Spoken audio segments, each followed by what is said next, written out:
Good evening. I'm Angelo Morinello. I'm a member of the Assembly. There's a task force that Ken Blankenbush and Mike is on, and they head. And what it's about is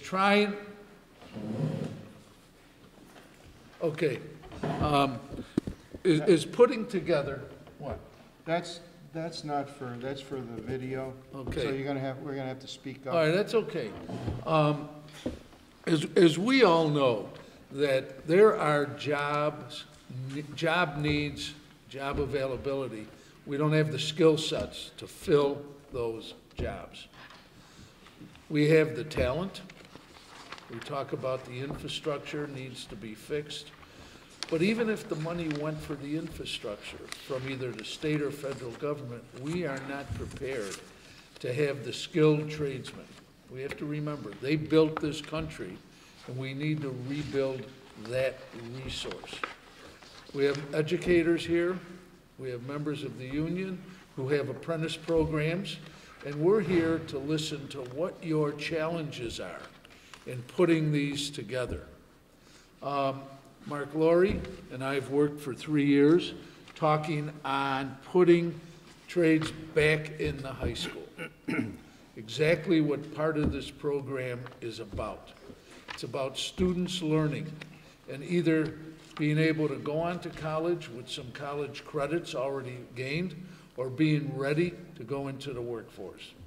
So with that, I'm going to pass it on to Steve Hawley, one of our colleagues, and once we do our introductions, we'll be able to open it up for comments, questions, and challenges. Thank you. Thank you, Judge / Assemblyman. I'm Steve Hawley. I represent that romantic interlude between Rochester and Buffalo, Batavia area, all of Orleans except for the town of Shelby, all of Genesee County and the west side of Monroe County. My degree is in education, oddly enough. I have a Bachelor of Education from the University of Toledo in Ohio. I don't think they give BEDs here in the state of New York, but that is my background in terms of education. I ran a family farm for about 20 some odd years, injured my back, and I've been in the insurance business ever since. When I was elected to the State Assembly in February of '06, I had been seated on the Genesee Valley BOCES Board of Education for 8 years. And so what BOCES and education does in general is laudable, but there's a long way to go, as the judge indicated. About 3 weeks ago, I was just talking to a new friend that I made tonight. They had a Glow Workforce, Glow with Your Hand event at the Genesee County Fairgrounds. It involved 23 school districts, and over 1,000 students from those school districts. And in came employers, hands-on stuff. There were kids out there doing concrete. They were doing construction. The employers were talking to those 9th, 10th, 11th, and 12th graders about the real world and where the jobs are, and trying to encourage them to think long and hard and to get some experience in those areas. So I'm anxious to hear what you have to say tonight. And I thank Chairman Blankenbush for putting this task force together, and I'll turn it over to my good friend Michael J. Norris. Thank you, Steve. My name is Mike Norris. I'm the Assemblyman from Lockport and the Clarence area and some surrounding towns comprising of parts of Erie, Niagara, and Orleans counties. And I was very pleased when Leader Kolb asked me to co-chair this task force across the state with Assemblyman Blankenbush in terms of learning for work. I have a very personal story about this. When I was growing up, I had 3 brothers, and I happened to be the attorney, one for good or for bad. One is an accountant, and one's a teacher, and the smartest one of all is my brother Jeff, who happens to be an electrician. And I know that because he struggled in school. I was the oldest, he was the second oldest. He struggled in school, and they put him on a path through the Sanborn BOCES program in electric work. And to this day, he can fix things and do things I couldn't even imagine.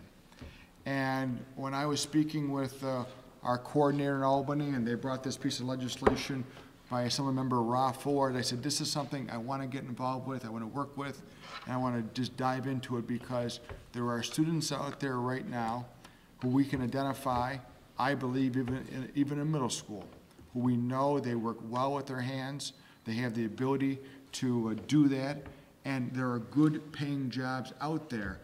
The other thing I want to just mention is when I took a tour, both of the BOCES, I know in Erie County, and as well as visiting business owners, particularly in the Akron corridor, and I know we have other members here from Lockport as well, they have jobs available. It's just important to match the skill set right now with these jobs for the employment purposes. So the point of this task force is to listen.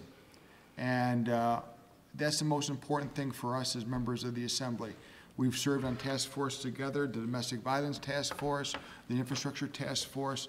We gather the information from you, and then we put it into ideas. And believe it or not, the majority in the Assembly will steal those ideas very oftentimes and implement them into action. So I'm just happy. I thank all of you for being here. I look forward to hearing from you. It's very, very important. There's a lot of things going on, including the Yankees game, but you chose to be here. So I would like to turn over to my good friend, Assemblyman Ken Blankenbush, who is also the co-chair of this committee. Thank you, and welcome tonight. This is our first of 6 going from this area, the Buffalo area, to Long Island. So Mike and I will be on the road listening to groups just like this. I live in Jefferson County, up by actually I live right outside Fort Drum, on the near the St. Lawrence River and on Lake Ontario, and we have a problem up there, and manufacturing groups and electricians and plumbing, and everybody tells us that we're not, that jobs are open and we just can't fill them. I go to a meeting once a year, I think, Steve, to MACNY, and manufacturers of Central New York, and I don't know how many manufacturing groups are in that meeting, probably 50, 60. Easily, yep. And we asked a question on how many of them have jobs right now that are open that they can't fill. Everyone raises their hand. There isn't one that doesn't raise their hand. And they're talking about $50,000, $60,000 of income. So it's, you know, when you sit there and look at that and wonder what the heck is going on. And, you know, I have 2 kids. One daughter who was great in school and is a pharmacist. I have a son that would rather climb poles. And he now got into fiber optic splicing. And I think he comes to Buffalo like 2 or 3 times a week, and then he's out of Henrietta, New York. He travels all over. He's actually now making more than my daughter, who's a pharmacist. And you know, pharmacists make good living. But there's 2 different, it took him a long time to do that now. I mean, he's in his 40s, but we could have kids coming out of school doing that, not working the way he did to get that on his own. So, you know, what we're trying to do is get some information from across the whole state. We did the Common Core meetings like this. We put recommendations together. The governor took them and made them his own. We don't care. Just let's get things done. Let him take the credit if that's what he wants to do. But at the end of all of this, there's going to be a report made, and it's going to be shared by the legislature and even the governor's office. So I'm pleased to see you guys here, and this is our first of 6. So I'm going to shut up and listen. So thank you for coming tonight. Do we have a list? Oh,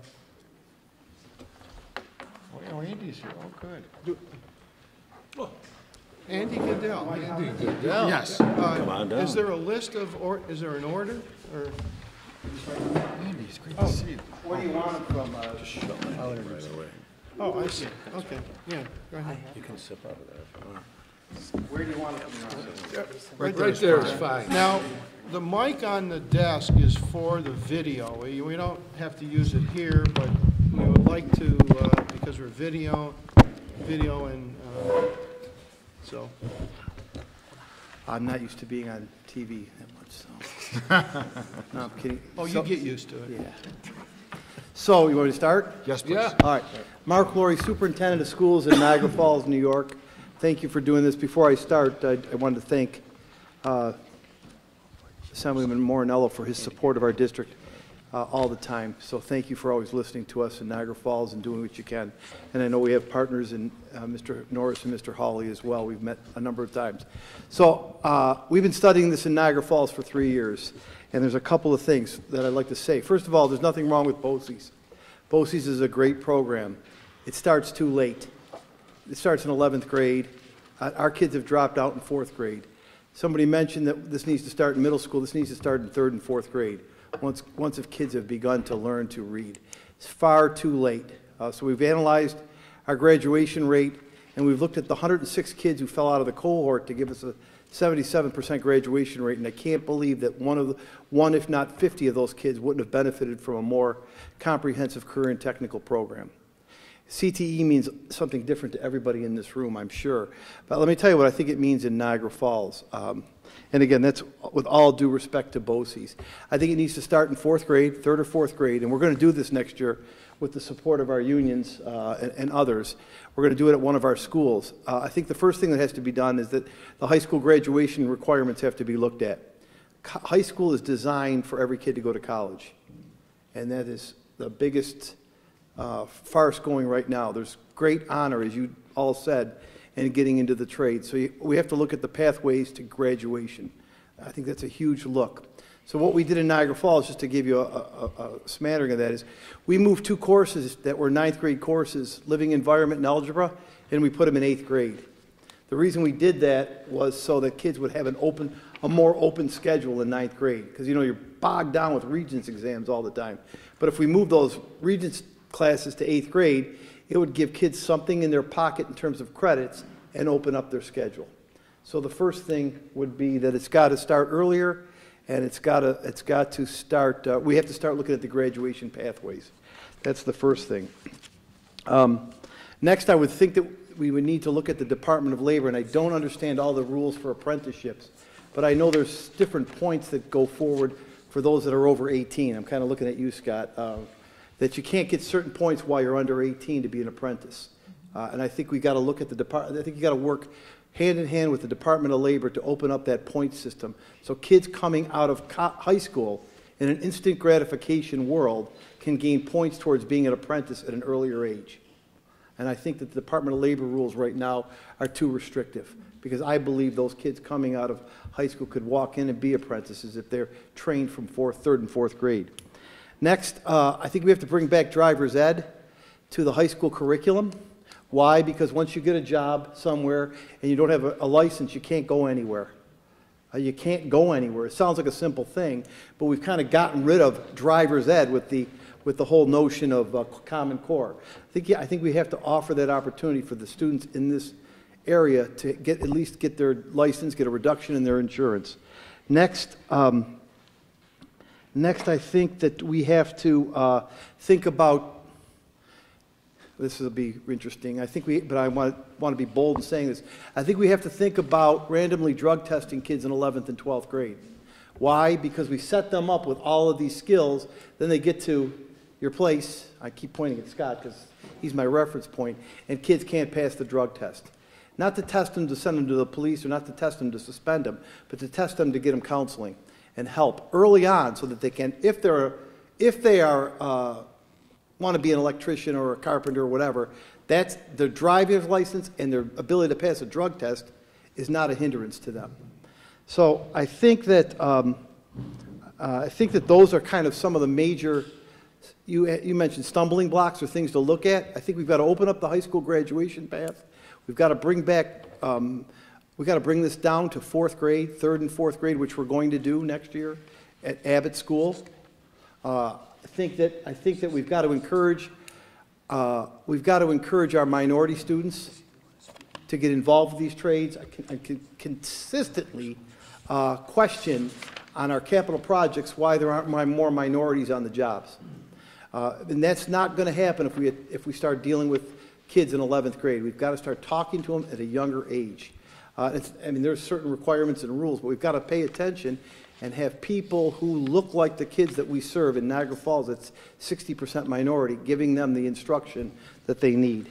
And then I think we have to listen more to our outside partners as to what the curriculum should look like. So next year, once the kids pass their algebra and living environment, they can take construction math in 9th and 10th grade. They can take other more relevant coursework that will be, allow them to get a diploma, and that will alleviate their need, hopefully, to get the Regents exams passed. But I think it all starts with those kind of things. Those are just a couple of ideas, and I appreciate you listening. I hope you don't think I'm too far off base, but I mean, that's what I see in Niagara Falls. I don't know if that was appropriate for what you wanted, or... Good question. Questions? No? Yeah, I don't think it's about money either. I think it's just about reconstituting what we do and how we do it. I don't think it has anything to do with money. Now, when you talk about starting it earlier. Yeah. And you're talking about what Niagara Falls is going to do. Yes. Do you have to go through the Department of Ed to coordinate that, or do you just do it? I'm just doing it. Yeah, Well, that's good. I'd rather do it and then We get like called. Yeah, I mean, we've been talking about this for too long. yeah. We've been talking about it forever. And you know, I keep thinking, what is CTE meeting? What is workforce readiness meeting? I think the other thing, and the Assemblyman and I have talked about, we got little programs going on all over Niagara Falls and Niagara County. Can't we consolidate into one place? I mean, I don't know where even to send a kid now. You can go to Esprit, you can go to Isaiah 61, you can go to BOCES. I mean, they don't go anywhere because there's everywhere to go, and they go nowhere. Yeah. So, no, I wouldn't. I mean, I think everything we've done is legal within the education law, including dropping those courses down. Yeah. And the reason we did that was because I have no idea what the relevance of the 8th grade math test or the 8th grade science test is. We get those results back in September. The kids have already moved on. They sit in a file in my office. They don't do anything to help a kid. So at least they might as well get Regents credits. Has there been any discussion about a full-day BOCES? Instead of two and a, you know, Yeah, I haven't been part of that. I don't know if the... I don't know if any... There was, a couple of years ago, there was discussion about BOCES becoming high school institutions. There was a program, I think it was up in your neck of the woods, that was going to be a pilot to be able to offer a high school diploma, but because they're service agencies, they're not recognized by the state in order to issue Yeah, a high school diploma. I was approached by that, and I was over at BOCES up by, I think it was the Lewis County. And I talked to the kids that were there, and I asked them about if they would they like a full-time BOCES and having the English and the core, having teachers come to the BOCES so that they wouldn't be on the bus for X amount of hours, half hour there, half hour here, and then only getting 2 hours or 2.5 hours at BOCES. Every one of those kids said they would rather that. Yep. And in my area, there were different school districts. So someone said to me, well, you know, they lose their high school. And the kid said, no, we still go up.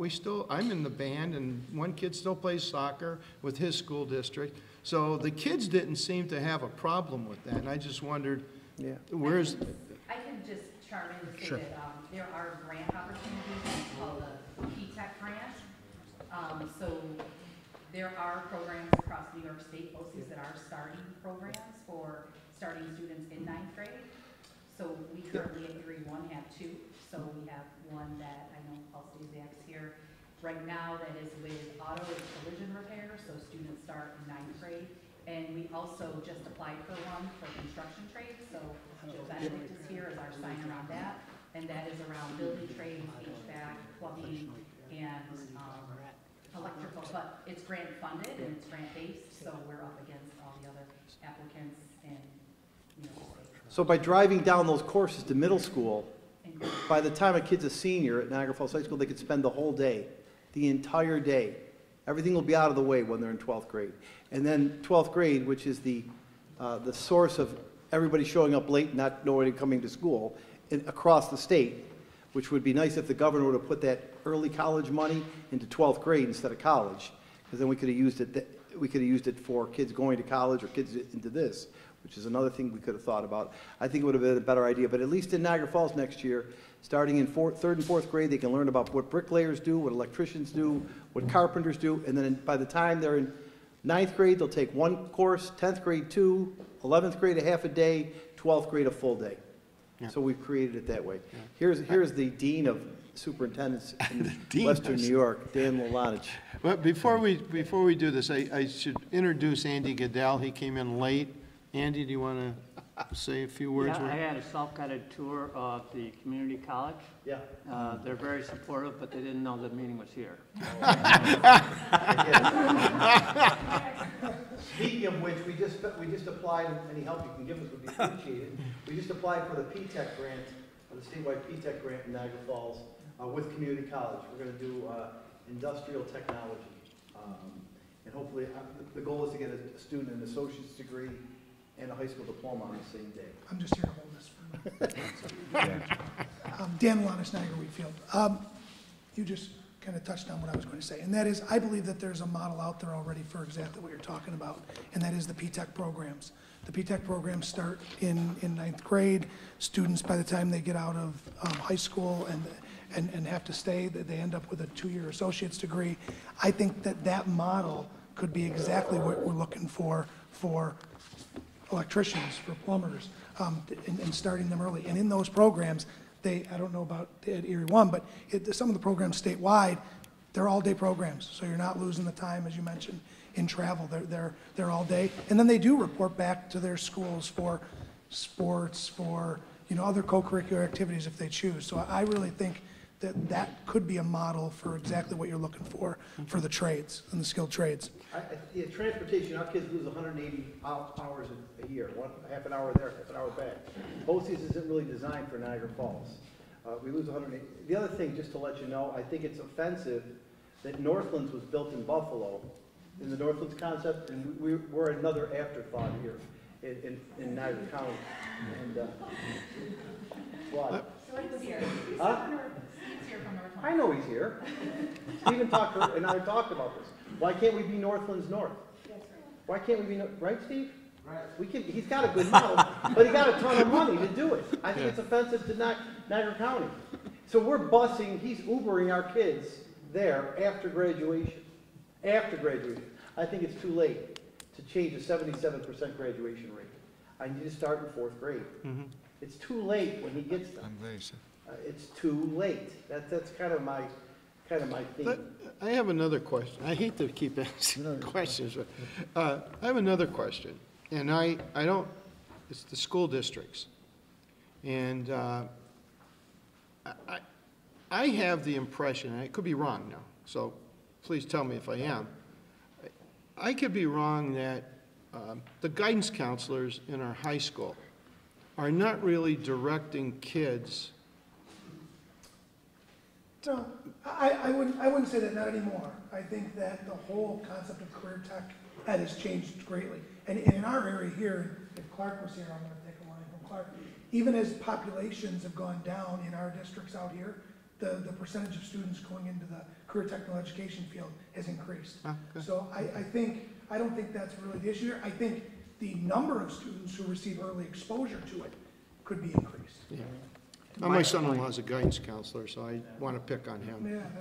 It's not under there's other issues there besides just entrance to BOCES. It's too late to talk to them in 9th and 10th grade. It's not in their schema when they're 9 and 10 years old. We got to put it in their schema earlier in their life. Yeah. So Dan, you agree that it's got to start earlier? Earlier, absolutely. That's in the resource. Are your guidance counselors talking to 9th graders about, or 8th graders? I mean, when your guidance counselors talk, I know, in a previous century, when I was in school, kids didn't talk about their careers with their guidance counselor until 11th, 12th grade. Career exploration starts in elementary school.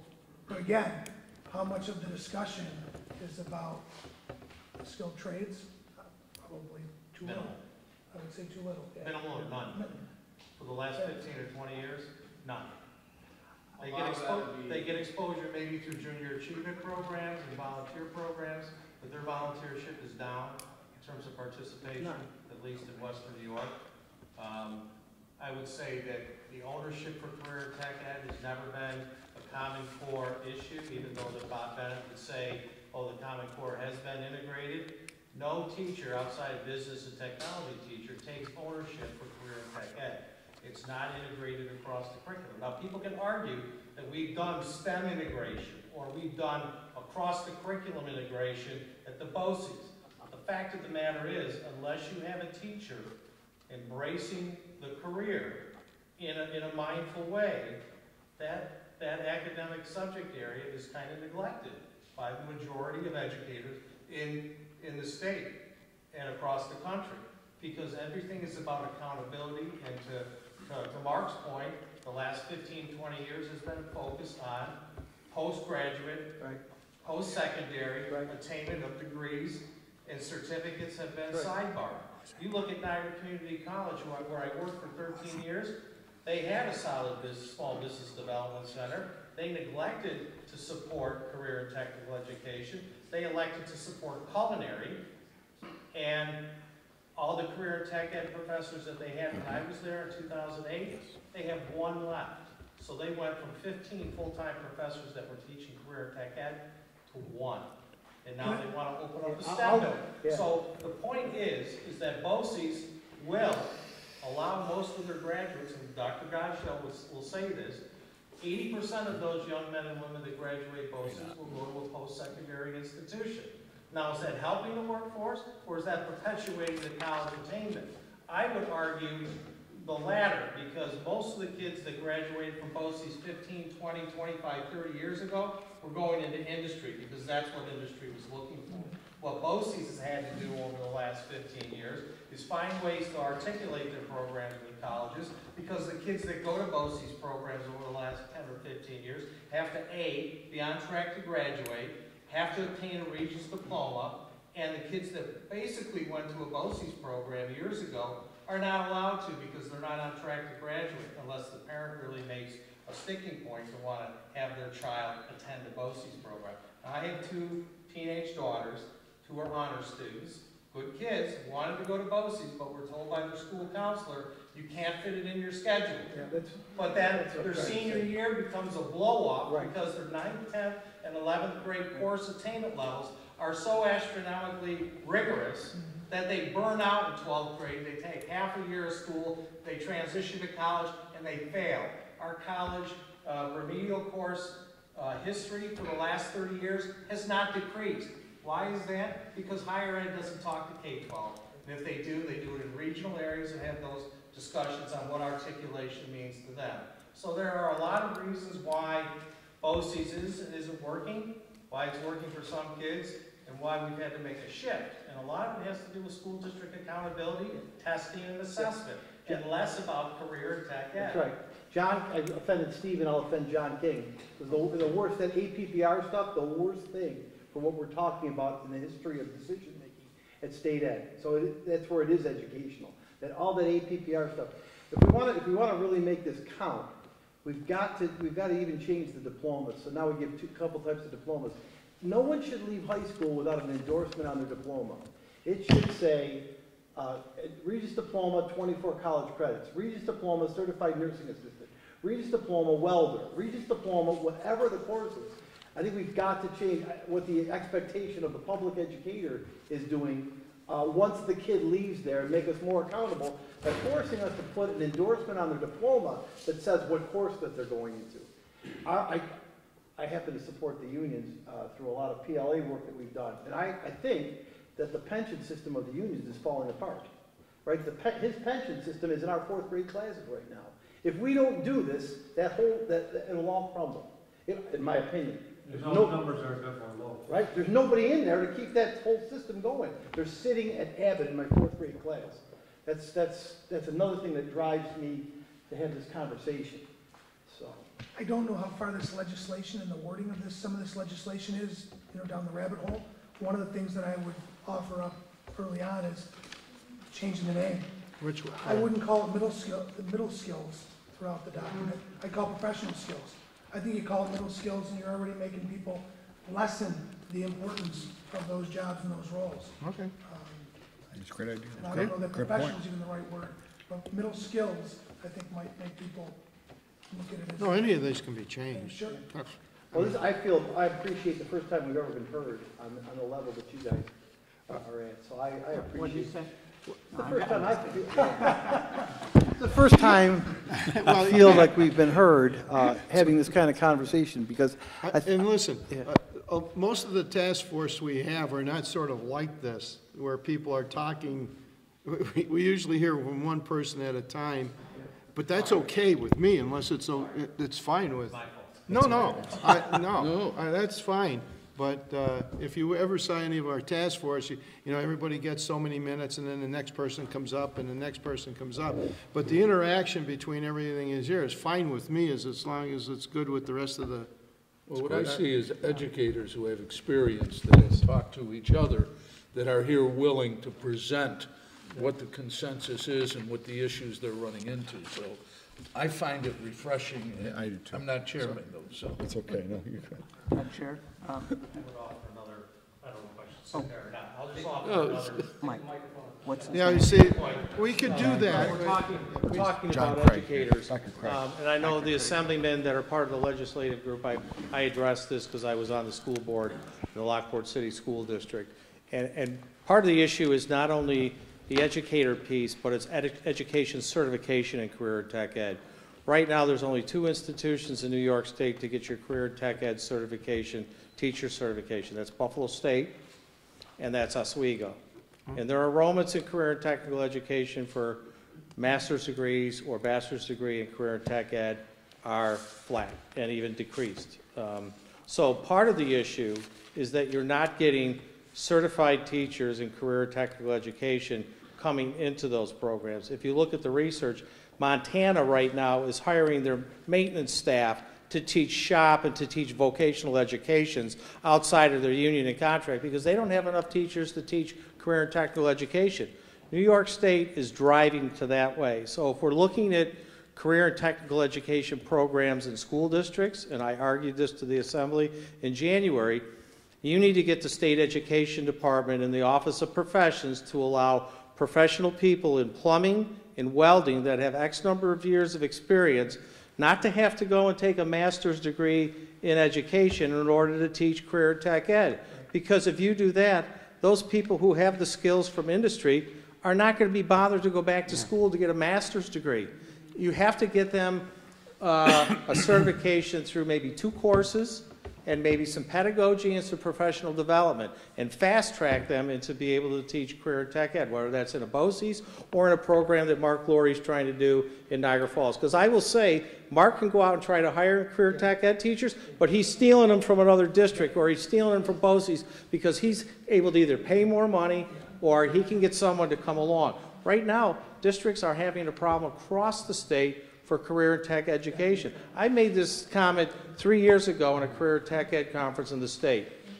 If we're going to do something about career and tech ed, focus on where the people are teaching the skills in the classroom are, and your bank is empty because no one's going into those programs. So unless you're going to get people from industry to transition as a semi-retired person to come into a school and offer them an opportunity to fast-track a certification, they're the people that you want in the classroom. They're the parents. They're the people that have the practical skills about the industry, and they're not going to sit in Niagara University or Buff State or wherever to take a 2-year master's degree in adult education to be certified to teach career ed. That's got to change first and foremost. If it doesn't, you might as well not even talk about education below K-12 because you're not going to have teachers. SUNY, have you addressed SUNY? That changed in the last few months. It doesn't matter to me. What we're going to do is we're going to have a regular 4th grade teacher, and I'm going to get an iron worker to go stand next to him. I'm not going to worry about certifications. It'll take me from now until I will be dismissed from my job by the time this gets going. I'm going to have somebody with a skill come and sit next to a 4th grade teacher and show him start showing and talking to kids about it. I'm going to do that all the way up the line until we can find the right, until the certification changes. We can't wait any longer. This is too late. It's too late. Yeah. And we still have a 77% graduation rate. I still have a 77. I can't, gonna move it 1% every year, 2%. No, that's the only way we can move that graduation rate, is to get to say you're not all going to college. My own 2 nephews, they were not college bound, but they could put a roof and gutters on your house faster than anybody you know. And they were not going to college, but we have to honor that. You know, there is some nuances too, like you asked about the counselors. Somebody did about the counselors, yeah. So we have to change people's mindsets that are in the school. Like they'll say, oh, that guy's a maintenance worker, or she's a this. No, that's a good job. That's a damn good job. Yeah. Just one thing I would add, Mark mentioned earlier about credits, about high school credits. I think it's really important that if we're going to do this and if we're going to push this, that the youth apprenticeship program that we're talking about here does accrue credits towards graduation.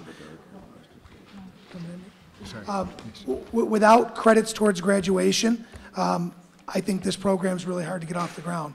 So we need to make sure that over the last 5 years, there's been a couple different pathways added towards graduation, which is a really good thing in New York State. We need, if this program's to work, there needs to be credits for this apprenticeship program. And the P-TECH gives you credits towards It graduation? does, correct. So you're looking at us tracking the P-TECH model? That would work. So does the state have to fund programs like this for the, to get the curriculum in schools? Are you asking about the P-TECH? Yeah. For the P-TECH, what they fund is they fund for the student to get their associate's degree. So instead of starting their vocational training in 11th and 12th grade, they started in 9th and 10th, and then they start taking college coursework as early as 10th and 11th grade, combined with their high school Regents diploma. So Marc's program will become identical, the students will become identical to C. If they help us get it. If you get the grant. Yeah, when we get the grant. I have a grant too. Give both of us. Everybody has grant. I want to clear something up. Sure. You know, besides, I work here in Conrad's Assistant Vice President of Academic Affairs over Workforce Identical C. Me and I also are adjunct at Buffalo State College in current technical education. So all that's needed, let me clarify, is 4 years of industry experience to get that transitional A, and then they take 3 courses at Upstate for their initial, and then of course go on for additional education. So that has been addressed, that there's an easier path to get these. But there's only 2 colleges offering. Is Oswego the same way? Do you know? Yeah, it's a state path. Oh, okay. The All right. Transition. Okay. And a lot of the programs are offered online. So at Upstate, we have programs working on site in Albany with OCs and school districts in Albany. So we're trying to put satellites as many places as we can to get USCT teachers in. Can I ask a question of any, is the state ed department listening to the educators and the superintendents who are on the ground every day, trying to figure out a way to increase the education system, skill sets, and graduation? My opinion would be that the P-TECH model is their first effort moving forward to listen to what our industry partners have said. And they're specific for P-TECHs. It's not just apply randomly. It definitely aligns with the job trends of areas and supporting the labor market. So currently in our area, it's around construction trades. It's still around transportation, healthcare, and manufacturing. Right. So those are the only areas that you can apply for a P-TECH. In addition, every August, State Ed has a leadership conference. It is for all of these groups. So for healthcare, ag, tech, all those leaders. So when I was at BOCES, I went there for allied health. And you have pretty much all the different BOCES in the comprehensive high schools, but you also have leaders in business. And then you're with the person in State Ed. So for years, Joanne O'Brien was over the allied health. Joanne was there with us. So it was also the Actia group. It was all the leaderships and all the students programs represented. So I know they're listening to people. Thank you. But I also know that Eric Sir hasn't been replaced, so they don't really have a deputy of career tech ed and state ed. His position has not been filled. So you really have no advocate at central administration. You have these other smaller groups that are harbored in particular industries, to Karen's point. But Eric Sir left, I think, last May, a year ago, and hasn't been replaced. So you don't have an advocate at the deputy level or above at state ed. John, Deb Ryder has taken Oh, his has place. taken his place. Thank you. Okay. Maybe I didn't know that. Sorry. All right. This has been great discussion so far. We have a lot more to get to, obviously. And so now we're going to just turn our attention to Dr. Hank Stupinski from Royalton Heartland Central School, our superintendent. Then we'll go to yourself. And I know, Mr. Stapleton, you've got some comments, and we'll go around to some of the business owners as well here, if that's okay. And then we'll make sure everyone gets an opportunity to speak. So, Dr. Stupinski, go ahead. So once again, I'm Hank Stupinski. I'm the superintendent of schools in Royalton Heartland, a small rural district, 1,200 students. I have a unique perspective in that in a previous life, I was a director of career and technical education at the Capital Region BOCES in Albany.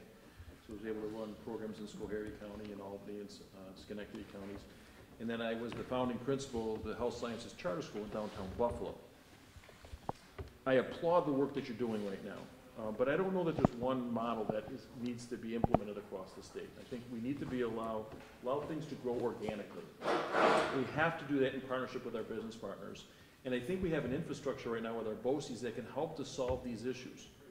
But we've got to be thinking about breaking the mold from BOCES being a place where we send students to where BOCES can disseminate information. We can't afford to build this in Royalton Heartland. We have to send our students. In fact, we send 66% of our senior class to the Medina Center and 56% of our juniors. We need to use the BOCES to help solve the problems that Marc was talking about earlier here, infusing into the middle schools.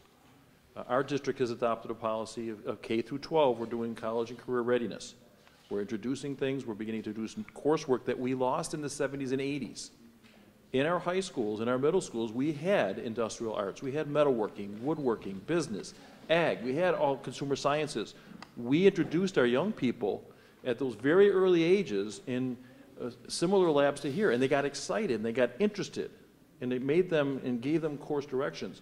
We destroyed all of those and replaced them with computer labs, and students learned those skill sets. We lost a generation of young people that don't have those skills. We have to find a way of bringing that back. We have to find a way of partnering with our businesses and our industry partners and our BOCES to make that happen.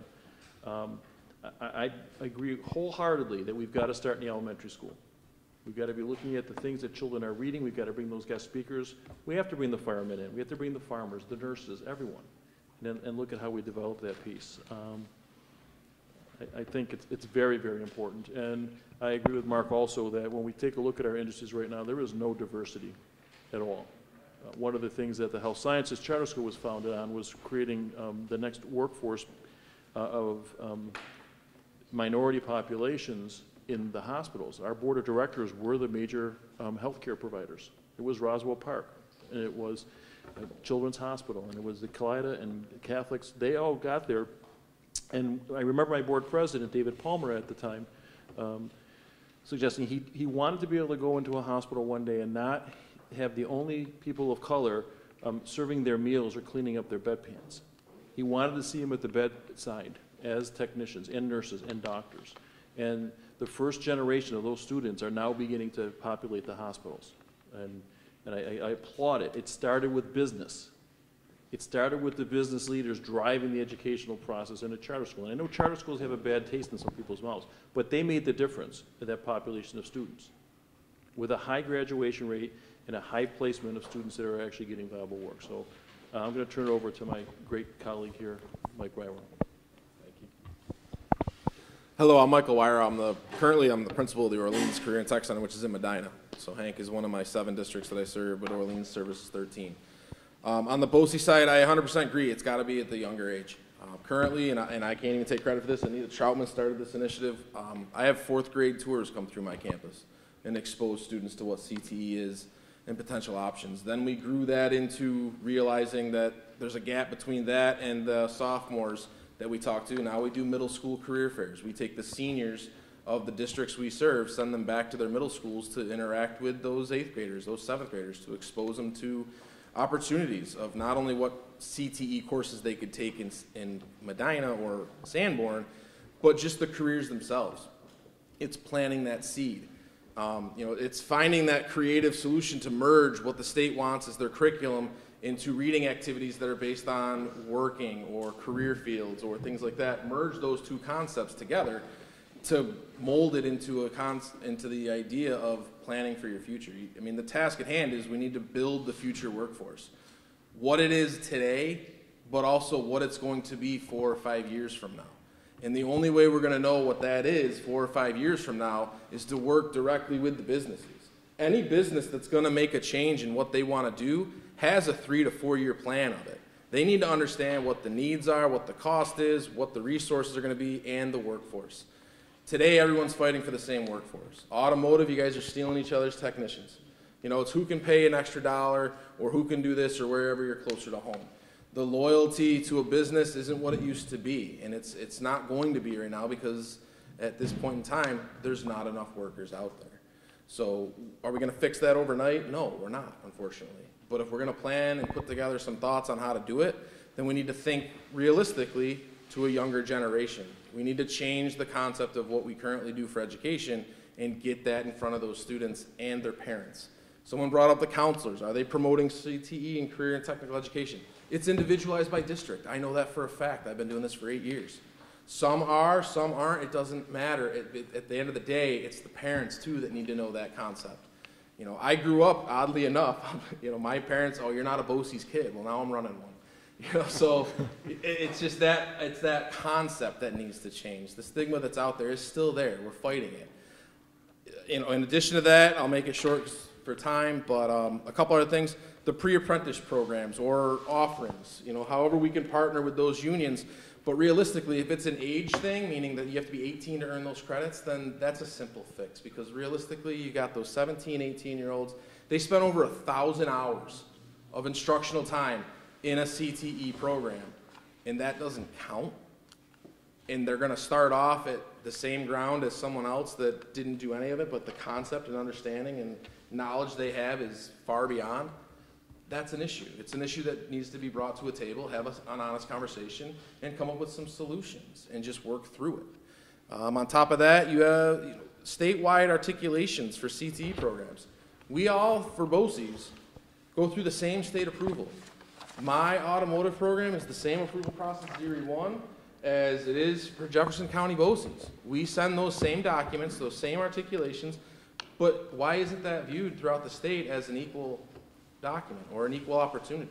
It's statewide articulations.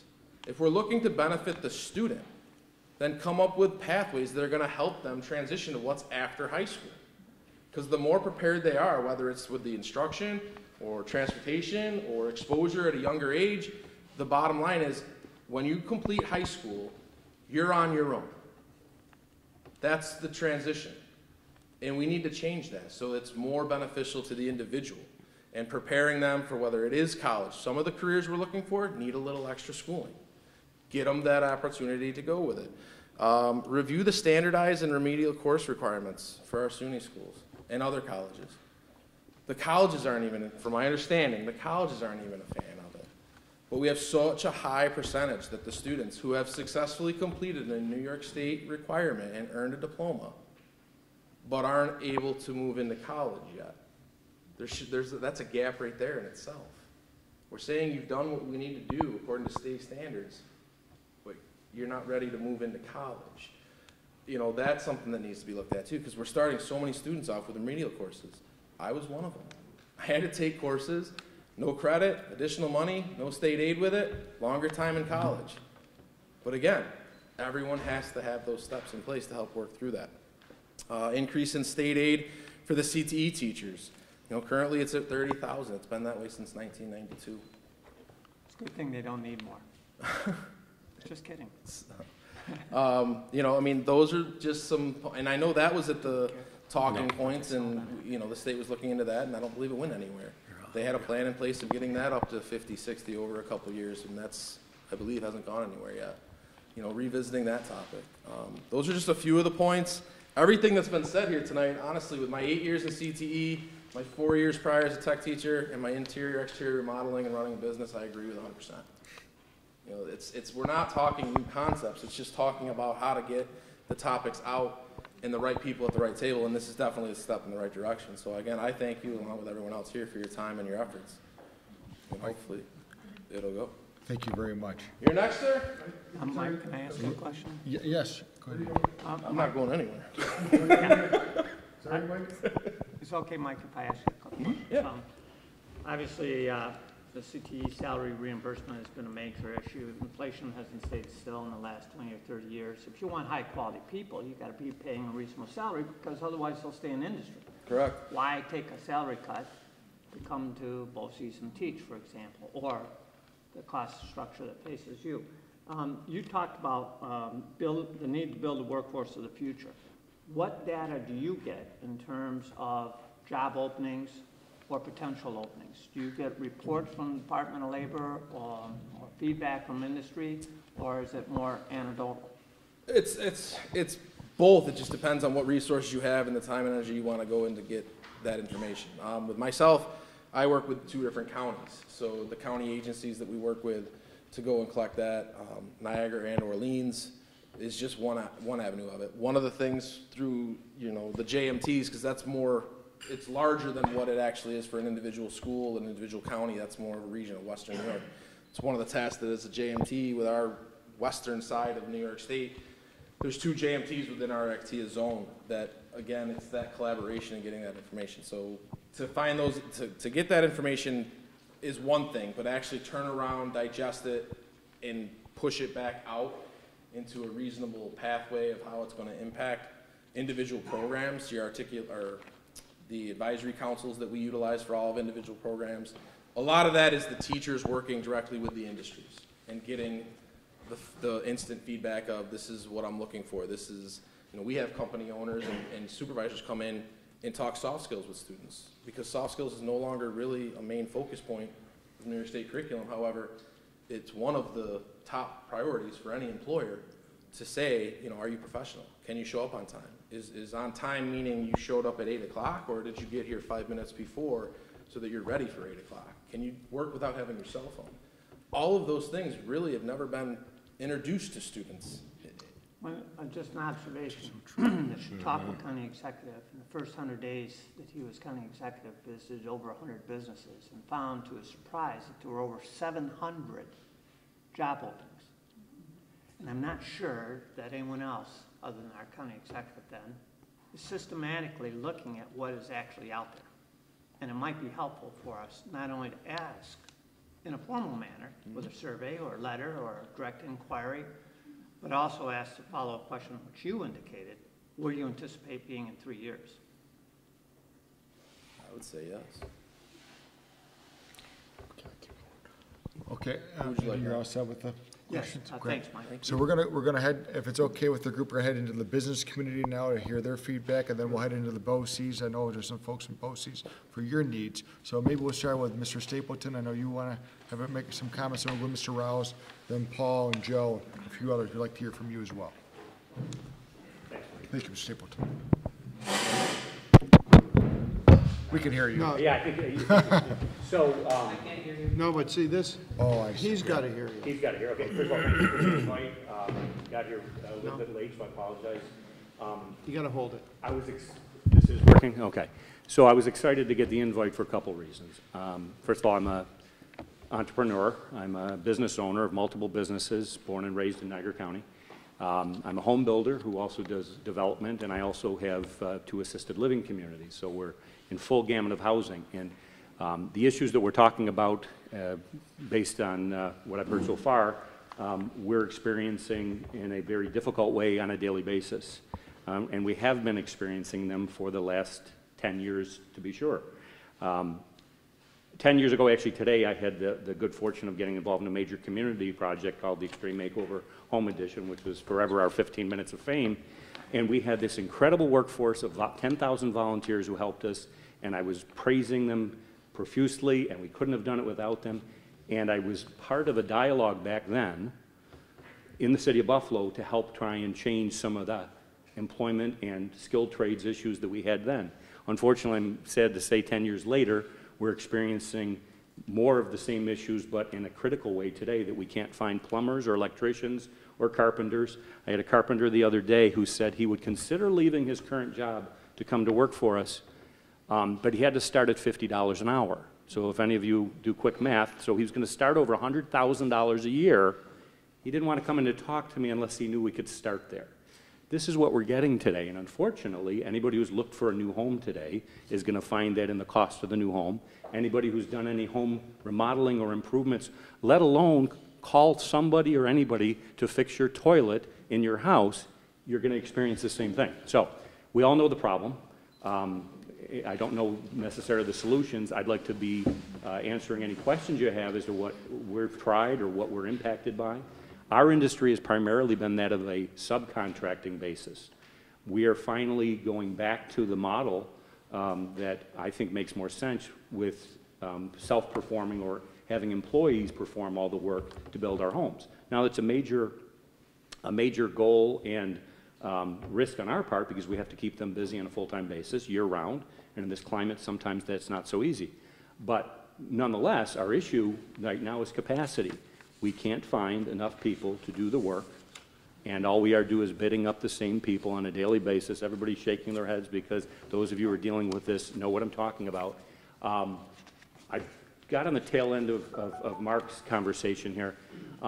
10 years ago, when I was talking about this in the city of Buffalo, at that time there was a much lower percentage of graduation rate from the Buffalo public schools, and at that time we tried talking about job creation. We actually started another company to try and start a job creation, and unfortunately we couldn't get a commitment from the school district. In fact, I was told by one of the current politicians that we have not here, but in Buffalo, that yeah, this isn't what they want to do because they don't think it can be successful. So unfortunately we're fighting that as well. So on a daily basis, I'm trying to get employees and I can't find them, and we're being told that much of the educational system that I'm not familiar with today is not promoting the benefits and the opportunities that are available in skilled trades. And our skilled trades aren't necessarily high-tech. They are framing, they are roofing, they are siding, they're plumbing, electrical, all things that we need to build homes. It's reached such a point of a crisis, I think, that in many cases what we're doing is reducing our capacity, raising our prices to be able to say, okay, we can afford to build this many homes, which causes a bigger issue with housing affordability in Western New York. So at a time when we're finding that our population is stagnant, at best, and we're trying to build more homes, the average homes are starting at $350,000, $400,000 today. So the flip side of this is we aren't able to then provide good affordable housing to the very same people we want to get to stay here. So I'm open to comments, questions. Do you have any for me? Yeah. Dave, how much training do you do in-house? So good point. Because we've been mainly a subcontracting business model, very little. So what we're trying to figure out is if we have to be employing to be able to get the skilled trades that we need to build our homes, we don't have a training program. So obviously that's why we would rely on the public educational system to provide that. Or quite frankly, if the public educational system can't provide it because it doesn't make economic sense, there's got to be a business model that provides it. And I'm actually sort of surprised that that hasn't sprung up yet, because if we can't find the people that we need, unfortunately that's going to be the next step. Today we don't have a training program. Quite frankly, I think you'll find most small home builders, remodelers, developers don't have the ability to do an in-house training program. Certainly some small on-the-job training, but not actually a training course or a training program per se, more of an ad hoc. And you know and obviously I live in a smaller area than the Buffalo area with Jefferson County. I have people that I know do a really good job. The guy who did my brand new bathrooms and all that kind of stuff. It took me almost a year and a half maybe to get him to come and do that. And he was just over the house the other day because I got a leak in my roof, which is, but anyway, he was telling me he needs people now too. And I hear that from our IBEW people, you know, the. And you're hitting on, and I think sometimes my experience has been we're making this way too complex, and there's some simple solutions to some of these things. First of all, why in God's name we haven't changed the name of the BOCES program since I've been in high school blows me away. And everybody knows that, but yet nobody has taken the opportunity to change the name of the program. I bet you if you polled everyone and asked, does this name have a good or bad connotation, I think we all know what the answer is. Yeah. So if we all shake our heads to this, why aren't we changing it? You have the power to change it. Why haven't we changed the name of it? Okay? Rebrand it. Rebrand it. Rebrand it. Yeah. Yeah, okay. Good. I mean, that's one of the first things, okay? Because there's a label out there still, unfortunately. My own son is right now a senior at St. Francis in Hamburg. I'm taking him to look at my alma mater, Canisius College. He doesn't know what he wants to do for his career. And the sad thing, he's gone through 4 years of high school at this nice private education. They have also, so it's no better in the private sector of education, they have dismissed every opportunity for technical skill trades in that school. Yeah. So now I'm trying to convince my son that this is a good job. Mike, you know I've been very successful at it. Financially, I was going to go to law school. I'm glad I didn't, okay? And yet the problem is... We have too many lawyers. Yeah, that's what I said. So the problem is today, we all know a lot of people, anecdotally perhaps, that have gotten into the trades, have gotten into heavy equipment operating, who have done very well. So I'm trying to convince my own son that, you know what, maybe getting into project management or learn to be a framer and then run the business wouldn't be such a bad idea. But unfortunately, it's an uphill battle, and if I wasn't the business owner with a business to hand over to him at some point, be the last thing in the world he'd be thinking about, which is a shame. Yeah. You know, last year, 2 years ago, I'm losing track of time, all of the fight about raising minimum wage and so forth. It's insignificant. There is no such thing as a minimum wage. We don't need one. I just said the framer needs to make $50 an hour. I mean, there isn't a person on a job site in Western New York who makes close to minimum wage anymore. It's just, unfortunately, then there are drywall companies who are bringing in legal immigrants to do the work. And unfortunately, there's discrimination against them. I can't tell you what's written in some of our homes when we have a Latino crew that is in one of our houses. They don't even know where they're from. And everybody who's already fully working and can't have any more jobs than they can handle, unfortunately takes pot shots at the immigrants who are coming here to work long hours to try and do the work. I mean, quite frankly, that is another step. I understand that's not probably for the topic tonight.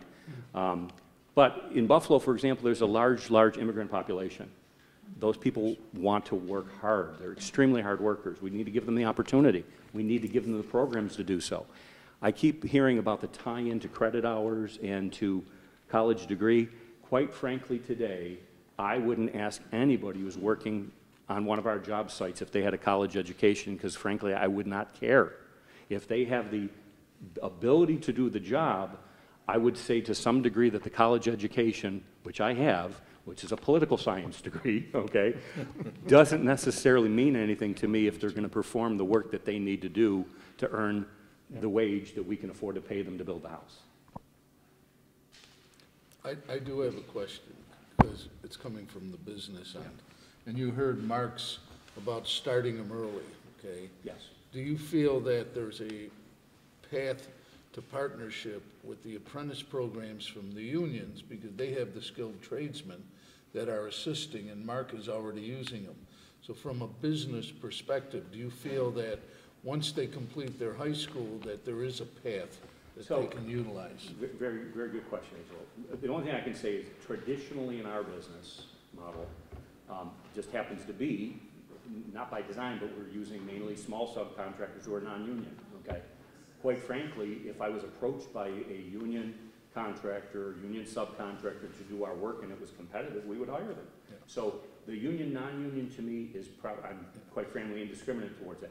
But I would say the early start with that, yeah, I would say it can't start too early, because unfortunately we're indoctrinated My comment was, you know, when I was in high school 30 years ago, was if we're sending everybody to college and not to do the trades, who's going to build all the buildings that these people are going to work in? And that's where we are today, and nobody's building the buildings because everybody was told to go to college. My question was more towards utilizing their expertise with their skilled tradesmen in their programs and partner possibly to drive them into a skilled program once they leave high school. And not to do with the union, non-union, but more, you have a ready source there. Do you feel that that path could be come together? It sounds interesting. I'd have to give that some more thought. I'd be happy to talk with somebody in sidebar on that. My opinion would be that getting the skill sets while you're in high school to be able to hit the job running the day after you graduate is probably more important. So in the things that we were talking about, most probably would not need to get additional training after high school. I'm saying a trade job as the completion of high school, the trade skills are already learned enough that you would not have to continue your education, and in our case, probably not even an apprenticeship program, that you'd be able to work day one. Great. David, thank you. The earlier we start, the better off our. Yeah. Yeah. I don't care what you are, union on. For those who don't know me, I'm Paul Stacey. I'm relatively shy. Everyone knows that. Mr. Norris, Mr. Wright, thank you. I work for over a couple hundred car dealers, and I've seen Steve and Joe and all you. I'm a resident career tech and spokesperson. I should be paid, but I'm not. I don't really care whether they get my industry or not. I work with over, you want it in my, I am loud. I work with over 14,000 employees just in Western New York. We have over probably 700 career tech ed needs today. Do the math. That's 700 out of a couple hundred dealers. There are programs that you guys should just rebrand. I've been doing this for 34 years. I didn't have gray hair. I was 205 pounds in great shape. This is getting old. It's getting old. I served at 67, Anita and I think, and Carrie, I was at 67 career fair, job career, you name it, last year. Parent teachers nights, open house, advisory meetings. I just left CTE in Buffalo. Tomorrow I got a Harkness open house. Tomorrow night I got another one. We are talking until we're in nauseam to parents, to administrators. We need some help. We need politicians to just say there are good programs and there are political programs that make us look good. And I say this with a tremendous amount of respect to my friends in this room. Steve, you know my clients. Mr. Barrett thinks the world of you. Mike, you and I have countless meetings.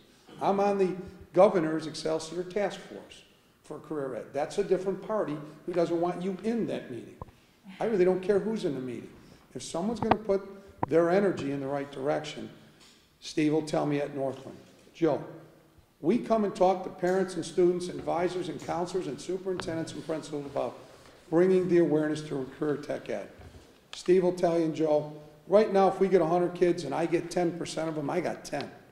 My job is to get 1,000 and hopefully I get 100. If I get 70, I'm still far better than a 10. We have to start in the middle schools at the latest. At the latest. Marc hit the nail on the head. I like 4th and 5th grade for awareness. They're going to change all over the place. P-TECH is the model you guys want to start to go to. You're going to talk about ACTIA, CTE, NIFIC, AS, ASE, SACO. Mr. Stapleton's, I want a job if you're paying $50 an hour. Let me just be clear about that. Because I'm putting 80 hours a week in and it's not coming out to that. STEM is a buzzword. You guys will throw any amount of money in the world if it says STEM. That's all the same characteristics of every kid in BOCES. You got to have math. You got to have English. You got to have science. You got to have technology. Call it what you want. STEM backwards is Mets. The Yankees played today. If you're from New York, it doesn't matter to me. Call them STEM centers of excellence if you can get these schools more money and more instructors or more educational opportunities in 7th and 8th. We are going to middle schools trying to talk to guidance counselors. With all due respect to the few schools that do it right, Mike's right. You got some schools that embrace it and some run to the hills.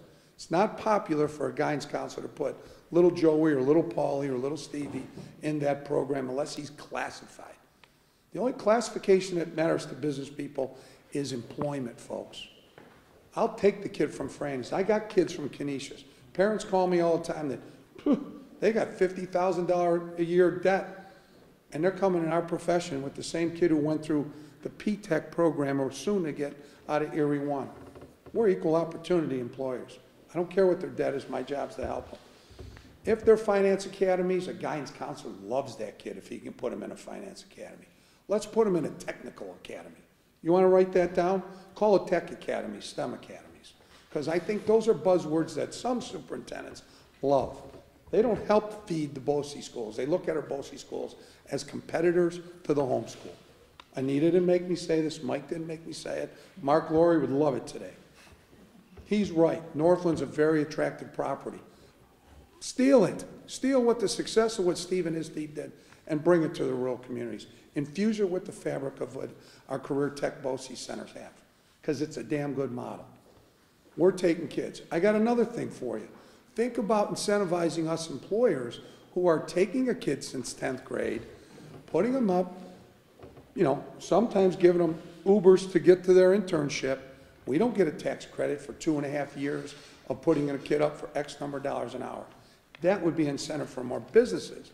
Our industry does it because of our association. And those that know me, I am a pain in their behind if they don't take kids. No excuse. It's a cost of doing business is what I tell my dealers. But you're going to reward something else of nonsense to say that they had a program. Write that down. Tax incentive for businesses that are willing, whether they're union or non-willing, whether they're apprentice or authorized apprentice. We all have a derivative.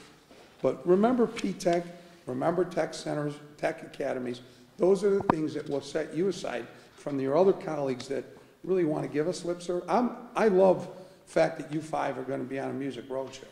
Ken, I don't know you. I did a little bit of homework before you got here. I'm a veteran at this 34 years of politics, okay? Andy, I didn't know you were here, otherwise I would have done some more. No.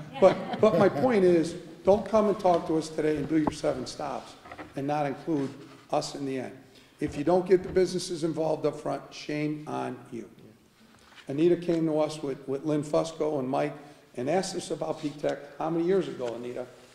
We had to help them structure the grant so it made it through as an industry partner.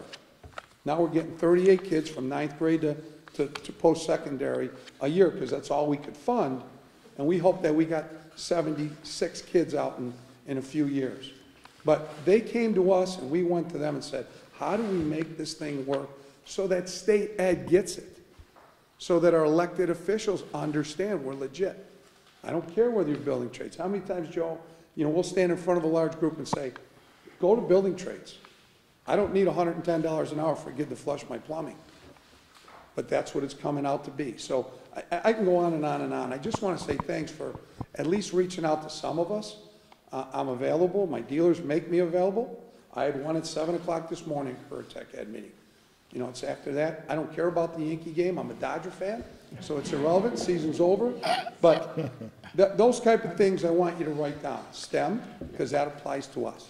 It's not just the elite that want to go in engineering and all the other things that are out there. It is a core of our general business practices, whether it's Mr. Stapleton, Steve, Joe, and any other businessmen in here. So please, please go to your businesses in concert with Voc Tech Centers and ask how we can improve the body. I don't know if we got any electricians in here, do we? Those guys need to be involved. If you haven't got that local involved, get them involved. Get your welders involved. Find a welding partner. He's going to say the same thing I am. And I know him. If you need them, I have them, and Anita has them, and I know Mike has them. But that's the core of what we need to create some kind of working fabric and get state ed to look at us instead of some document that says, I gave X number of dollars to that homeschool to put some other nonsense program in place. I hate to sound that like I'm cold, but I'm honest. And that's what my dealers pay me to do, is tell you the truth. Not what you want to hear, but tell you the truth. And it's hardcore facts. Batavia, I can put 10 people to work tomorrow if I had teachers. And we got a great center at Genesee Valley. Phenomenal center. The homeschools aren't sending kids to our programs. That will make not $50 an hour. I'm still coming to work for you. But the fact of the matter is, Steve will take them, I'll take them, Joe will take them, Stapleton will take them. Thank you for your time. And one of the things, the microphone that you're holding is not for us to hear. Again, it's for the tape, because what's going to happen is after the end of our 6 tours, that's all going to be taken off of what everybody has said, just like our Common Core meetings did and our Local Roads Matter we did. When we get that report done, there's also going to be a section in there for solutions, not just a report. And the solutions or the bills that we want to pass will then be given to the Senate and the rest of our assembly people and the governor's office and Department of Ed. So we're just not going to do this and shelve it. Now, will we get some feedback and pushback for certain groups? And we probably will.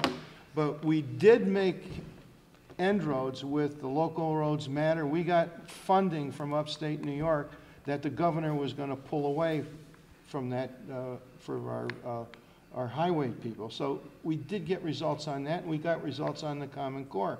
So hopefully this report, which everyone is going to get, by the way, that as, you know, that's come here, we'll give you the reports. You could look at the reports and then make some suggestions about the reports if we missed anything. So we're just not going to shelve this stuff. So I'm sure you all know that many homeschools, home districts, have a limit on how many kids they're only going to allow to go to a BOCES program. You guys are all aware of that, right? Yeah. That's ridiculous. Okay, so if I'm in a district, I grew up in JFK, Chippewa, I'm proud to stand up there. Okay, those kids need it more than anybody, but the district's hurting a little bit, and the funding's going to get sourced. They should be at Potter. They should be at Harkness. And somebody in my old school district, who I fight with their board all the time, says, we can only send X number of students because our budget only allows that many kids to survive. That's what you're saying. How many free lunches you want to get? Everybody should be entitled, but we only have X number to give out? And what's the criteria? Because I bark the loudest? I got more kids in the program or less in the program? That's not fair. Let the free market, the workforce, develop what it is that should be the appetite for career tech ed. Not a number that a school district is governed by from some state ed department. Anita, I know them in your language. How many more students can we take in some school districts? But the homeschool says, okay, can't send you anymore because our board says no. The board, you know who's on that board? Parents that don't have a clue what's going on in CTE, unfortunately. So, hey, look, you all want to get out. I took more than 5 minutes. I promised I'd be 5, but That's thank okay, you very, Paul. very much. Thank you very much for coming on behalf of the donors. I got one in my pocket. I carry one every day. Any other questions for Paul? Great job. Thank you. Yes, thank you, everyone. And I think I'm kind of a mix here. I'm 41 years in the public sector, and I was up at Viking Equipment, which I'm sure you're familiar with, several weeks ago. And it doesn't matter where we are. 41 years in the municipal end. I was a mechanic for 25 of those. So this is near and dear to me. But as I was talking about Viking Equipment, which is Watertown, just past Watertown, they're in a need for employees to make snow plows. Yeah. 13 years ago, which some of you may remember, I was in the middle of the October storm. We were ground zero in the town of Tonawanda. We had people from down south come up, and we called them storm chasers. We'd rather put people around here to work, and I tried desperately to do that. Worked with FEMA and all these fun agencies and did quite well, and they were great to work with. But anyhow, what I'm seeing is, from my experience, 41 years of municipal and now I'm in the private end, we were able to fill our slots in the municipal end, put quality people in those jobs, and then it started to change. 2010 emissions on diesels, all of a sudden they got technical. For 100 years, heavy equipment stayed the same. It improved, you know, but slowly, and we were able to keep up with that. All of a sudden 2010 hits, ultra low sulfur diesel, that was another thing that came out. All these changes happened. Well, we couldn't change fast enough. And so the manufacturers and the dealers, and I'm sorry, I'm kind of going to just the mechanical end here because it's my wheelhouse. The dealers started being proprietary where they were the only place you could take a vehicle because of the computer technology and the computers that we had to be able to deal with this. So the municipal fleet, in the middle of a blizzard of 77 scenario again today, which I worked in, so I'm old. But anyhow, some of these trucks have inherent problems because of all this technology we build into them. And we got to be able to fill these voids. And I applaud the school districts. Start in 3rd grade, you know, I think that's a perfect call. But we got an immediate need. And I think the immediate need could be filled more on the private end. We know we got a problem. In starting in, you know, LED, we can bring that up so we have these people that can do this. But we need to do it right now. And we need to get mechanics on board. I'm not, all the trades, David, I'm not trying to, iron workers, electricians, plumbers. I'm on a plumbing board as well in North Tonawanda, and, you know, it's the same problem. But getting in the mechanical end, we could take apprentices, but they got to bend things a little bit. And this is brought up several times. That's her back. You can't be 18 or 21 when you're going to come into an apprentice program into our shop. You know, we got to bend those down a bit. You know, is 15 too early? I don't think so. You know, we got to have safety regulations. The kids have to be trained. But if we start these kids when they, you know, get a chance to evolve into this high tech, and even some of the dealers would be great to work with on this because they have the technology for that particular manufacturer. You know, we source all the manufacturers, so we work on them all. But I'd like to get as many students as we can at an earlier age and start to bring them in. And what I've always talked about, I was not just a mechanic, I was mechanic shop foreman, I was superintendent of highways, superintendent of public works. So I had hundreds of employees and great people to work with. But we need to get these people in young enough and not hold them back because, you know, there's a safety problem. We'll make it safe. Bring them in at 15, bring them in at 14, get them in the shop. And I think there is some, what I call the hands. You know, some people just have an ability with their hands. Some don't. You know, if the teachers or the school district see these kids with hands, well, maybe do push them towards, you know, a mechanical type of a job. But again, we need to get them in today. So there's two problems. One is start them out in 3rd grade, and the other one is we got to get a group right now. So, you know, our facility is happy to bring in as many as we can get because just like people talk about it, it's people can jump from job to job, you know, and so you got to keep trying to make your facility the one they want to work at. And that's not helping the industry. You got to bring enough people in to do the job. And again, thank you all for coming here and listening to us. Thank you, Brad. I had the opportunity to be with Brad and Tim at Lacey Equipment just a couple weeks ago. We talked about the need to matching up the skills with the new, you know, I was amazed by the technology that continues to advance, particularly in the diesel. You showed me the whole thing, how we have to match this up. So we were able to, I know, put you together with Dr. Godshell to at least look at potential programs and getting people in there on an earlier basis. Part of the bill would be an apprentice program for individual businesses, even outside of the BOCES framework, because in some places of the state, there are not BOCES readily available for the students. So that's one aspect. And Paul, just to point out to you that as part of the bill, and though we will make recommendations and solutions, there is a tax incentive both on the corporate tax and then on a personal tax if you're a business owner. So we recognize that and the need. The businesses are making an investment, and in return they should receive some sort of tax credit in the bill. So thank you very much, Brad, for your insight, and David as well. And now I'd like to just call upon two more individuals. And I apologize if some of you have to go. I know it's been a very long day, and we certainly understand, okay? Well, Michael Cracker, from the Executive Director of the Unshackle Upstate, would like to offer some words, and then we'll be going to Joe Benedict, who's the Executive Director of the Construction Exchange in Buffalo, New York, okay? Michael? Yes. Yes. Yeah, we will go to you next, okay? Is that okay? Joe, why don't you? All right. They'll be relatively quick, and then we'll come to you. To you're kind of the BOCES workforce group. Yes. Yes. So we will do that. All right. So let's just go here, and then we'll go over there. Mike? I promise to be brief, and I want to thank the Assembly members for inviting us to be here today. My name is Michael Crocker. I'm the Executive Director of Unshackle Upstate. It's an Upstate Business and Taxpayer Advocacy Coalition, and this is an issue that's very important to my members as I travel around upstate New York. Access to skilled workforce is the number one issue that we hear from employers in all parts of upstate New York that I travel to.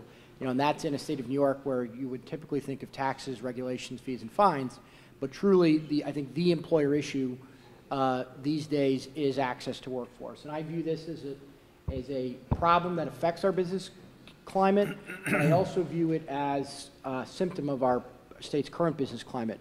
Part of what I think drives this issue is the departure of a lot of our skilled workforce for states with more friendly business climates where people have access to better opportunities. I think we've heard a lot of good feedback today from individuals with a lot of positive steps that we can take to improve the skills training for our students and get more young people involved and better pair them with the business community. I would encourage the members to engage as often as possible with the business community to find out what regional needs are out there and make the programs as flexible as possible as the needs in different regions of the state vary depending on where you are. But I think all this training is for naught if we aren't doing more to retain the talent that we're training.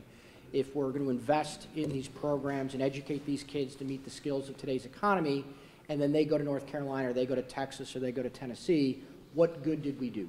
So I think, obviously, looking at this body preaching so much to the choir, but I would encourage that making sure that our state continues to have a prosperous economy, that there continue to be jobs that are available. We obviously know that there are vacancies, but we also have a fairly stagnant job market here in upstate New York in particular, and we need to do more to grow that. So I think taking some of the excellent solutions that we've heard here today, but also understanding that making sure that we have a viable future of the upstate economy is very important as we train these students.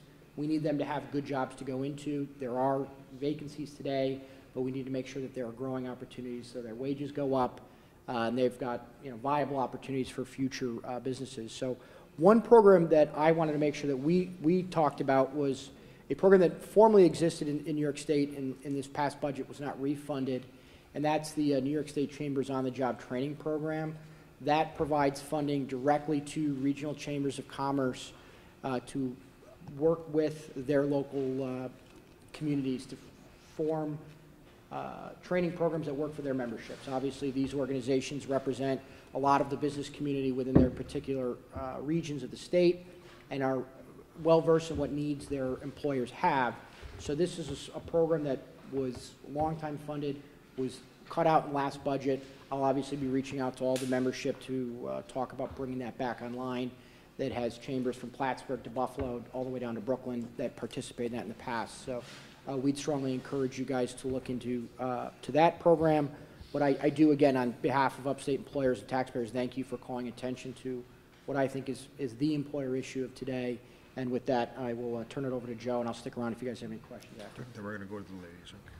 So I think that's a great segue because it certainly is the employer issue of the day, especially for my members. My name is Joe Benedict. I represent the Construction Exchange of Western New York, which is an association of 900 companies that are active in the Western New York construction industry. I read through the bill and I just had a few comments that I wanted to make about it, and most of it is some things that a few others have said that I want to agree with.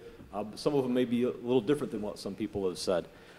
First is on the P-TECH program. I think this is probably the 20th time it's been mentioned, but they are great partnerships. They're partnerships with people like BOCES and Alfred State and SUNY Erie, and they just work and they're getting people out there. Another thing was regard to the training that companies are able to do. At least in the construction industry, and I think in a lot of industries, 2/3 of the construction companies in Western New York have fewer than 10 employees. So there's small owner-operator type businesses where you've got the owner is out supervising and doing the work during the day and at night trying to win work at his coffee table. It's difficult for companies like that to have apprenticeship programs or training. Some do try. The tax incentive would help, but I think that's just something that we have to keep in mind of what we're asking these small businesses, some real small businesses, 2 guys in a pickup truck to do. It can be a challenge for them. Another point I think is and it was just one brief sentence in the bill, but it was recruiting students to participate. Well, to me, that's the biggest challenge of this whole thing. It's about marketing. When we talked about changing the name of BOCES and a number of other things, but to me, that's the biggest problem, is getting people interested in careers, in skilled training, vocational training, construction, automotive, manufacturing, whatever it may be. And it's sad to say that, because we have a great story to tell, great wages, great opportunity, not as much schooling required. And one thing that I think might be considered is, a better job of educating everybody in high school in New York State. I mean, the stats should be easy to get. How long, on average, does it take someone to graduate college? What, on average, is the debt that they come out of college with? How many never graduate? Things like that. How can we not let every single high schooler in New York State know those stats? I mean, that would be so easy to say, okay, you're making a decision. We don't want to tell you to go one way or the other. We want you to make a good, educated, informed decision. Not only do you need to know how much all these professions make when you get out, but here's what it takes to get there, and here's how many other people try and fail, and those types of things.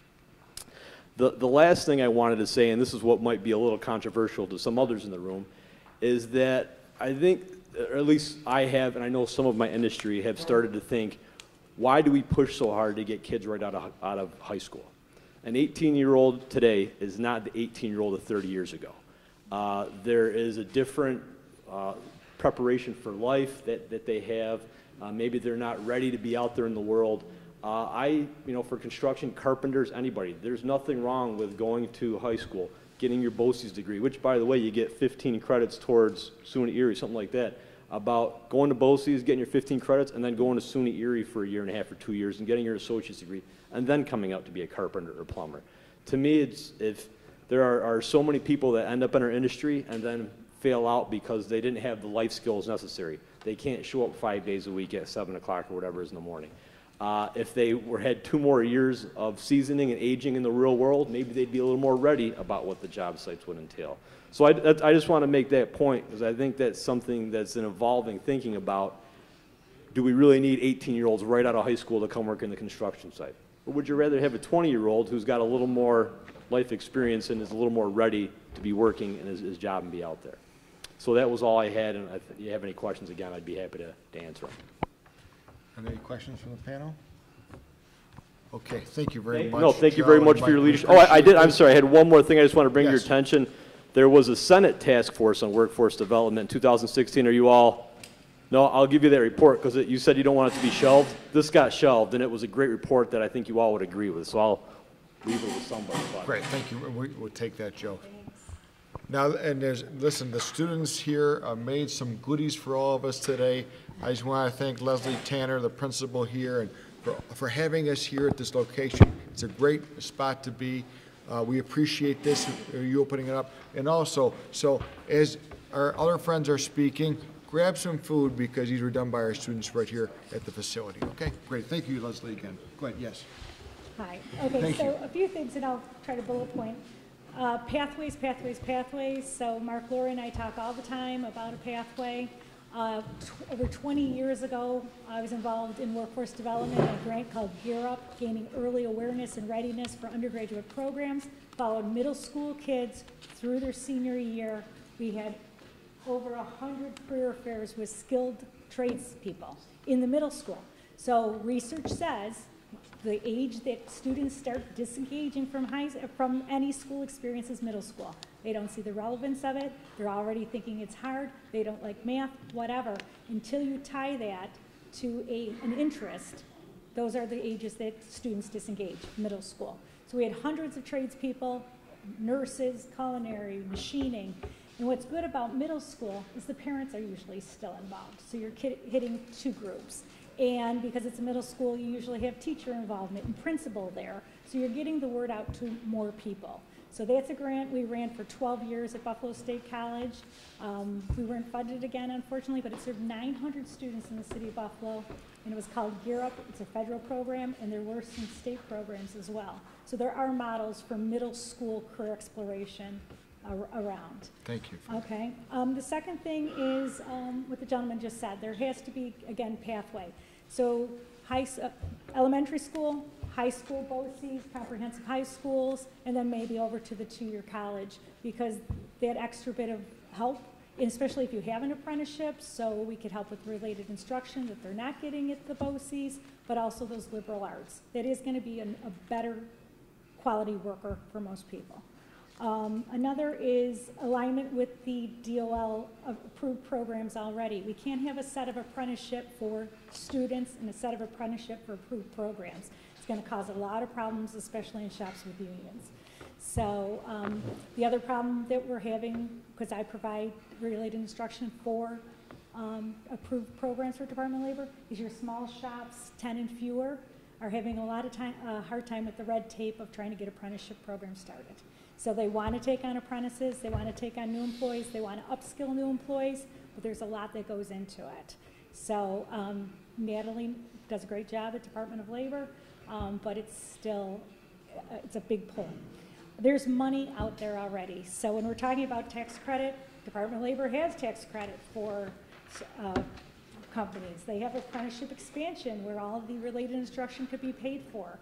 I have SUNY money for apprenticeship. So I'm working with a company in Niagara Falls right now. They get, as soon as their apprenticeship is approved, they will get $5,000 per apprentice through SUNY apprenticeship money. So funding isn't the issue. It's leveraging those funds and not recreating the wheel. There's a lot of programs out there. The WDI money, the SUNY apprenticeship, and that includes pre-apprenticeship money too.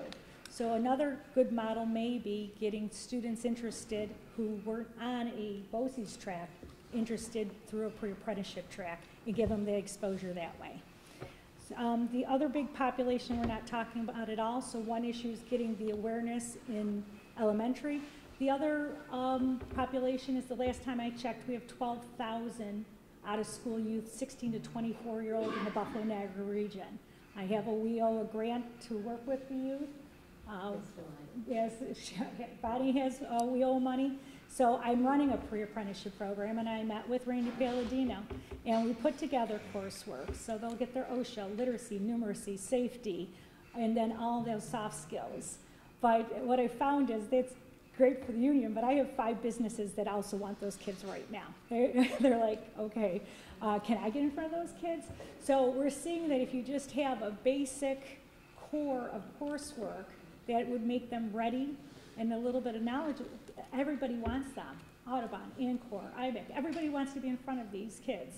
And I only have 10 in the grant, so they're gonna have to fight for them. And then the last point I'm going to make is engagement, engagement, engagement. You guys could come up with the best plan, but if you don't have everybody at the table, and thank you for opening this up to everybody, I mean, it's got to be business, education, elementary, secondary, post-secondary. It's got to be our WIB. It's got to be the unions. Everybody, because the ideas are great, but you know it's the implementation. And when that fails, it's a lot of money, and without the product we need for evaluation. That's all. My name is Bonnie Rice, and I'm here representing Niagara's WorkSource One Career Center. Our office receives federal funding through a Workforce Innovation and Opportunity Act. And what we do with that funding is we assist both job seekers and businesses with their training and employment needs.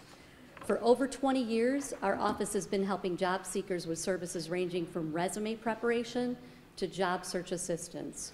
We offer a 75% wage reimbursement to businesses for the time they spend training their new hire. We also assist businesses with free human resources services, such as creating and advertising their jobs for free, posting their jobs in a statewide database, and encouraging qualified job seekers to apply for those positions.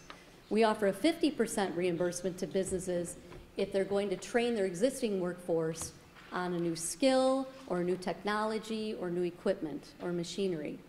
If you want to see a complete list of what we do, you can just go to worksource1.com. As Karen mentioned, we're also involved in a youth program where we are helping youth ages 16 to 24. One of the things that my grant pays for those youth is for them to get their driver's license. That includes the cost for driver ed. We will do that if we have to pick them up at their door, which is often the case because they have no one to train them. So we do have programs out there. We just need, I think, better awareness and we would welcome any employer involvement. The strange part of my job is that I often get to say to businesses, please take my money. And here I am again saying, please take our money. I've been involved in workforce development for over 20 years, and recently I can see an increase in the mismatch between the middle skill jobs and the candidates, more than usual. New York State also suffers from a skills gap. That's a gap between the skills needed for a job and those the job seeker walks in with. Our New York Association of Training and Employment Professionals puts out a State of the Workforce report. In 2018, they reported that 40% of New Yorkers have a high school diploma or less. So we have a need for more training, both in the classroom and in the workplace. Otherwise, we're not going to be able to fill those middle skill jobs. The training needs to be relevant to the needs of the local business community, and it needs to be offered at locations and times that meet the needs of the job seekers. Middle skill jobs remain unfilled for other reasons as well. One is our aging baby boomer population. In the US, 1 in 3 workers is over the age of 50. Most companies are remarkably ill-prepared as these baby boomers leave the workforce. In New York, more than a quarter of our workforce is at or near retirement age. We're already facing a shortage of workers in Niagara County and throughout New York State, especially well-trained workers to fill the positions that these baby boomers will be vacating. Another factor, as you've heard some of the employers say tonight, is employee retention. If you don't have long-term entry-level employees, the businesses simply do not have the ability to select workers for upskilling into the middle-level positions. It costs an average of $4,129 and about 42 days to fill a position if an existing employee leaves. Why do employees leave their jobs? As strange as it seems, some people cannot afford to work. 2 potential obstacles are the lack of adequate childcare and transportation options. Even in areas that have regular bus service here in Niagara County, the bus runs don't always coincide with the job seeker's work hours. The cost of owning a vehicle can be more than an entry-level employee can afford.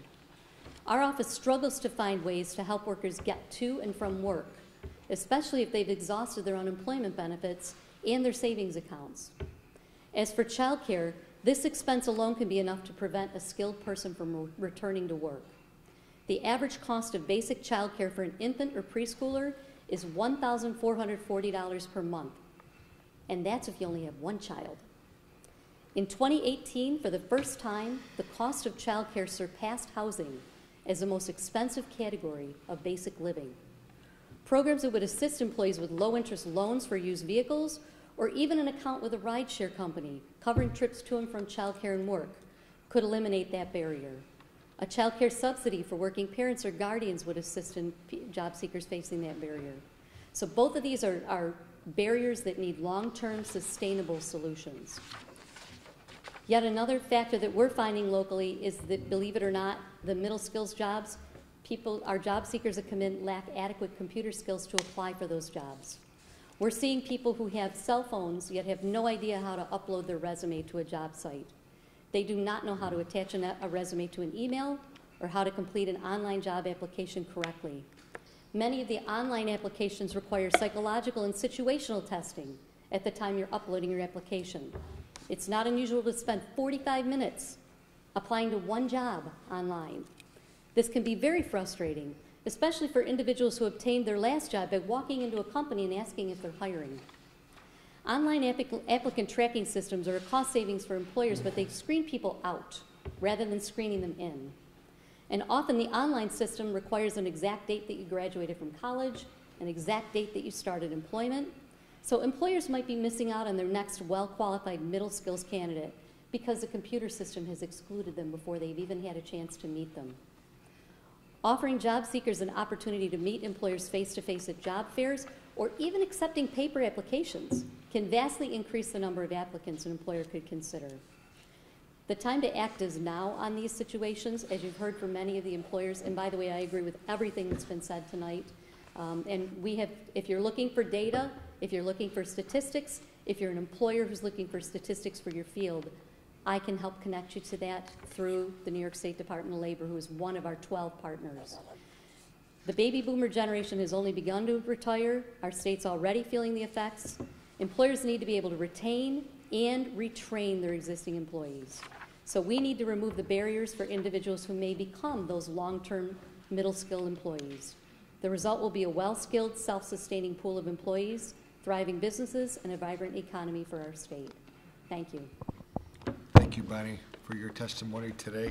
Are there any questions from the panel? Andy? Your job seekers, where they come from and what are their backgrounds? So we have 2 career centers, one located in Lockport and one located in Niagara Falls. So those are 2 of the 3 large cities within our county. Job seekers that come to our center can be of any income level. They can be CEOs of companies. They can be individuals who are referred by another one of our 12 partner agencies. Everyone is welcome.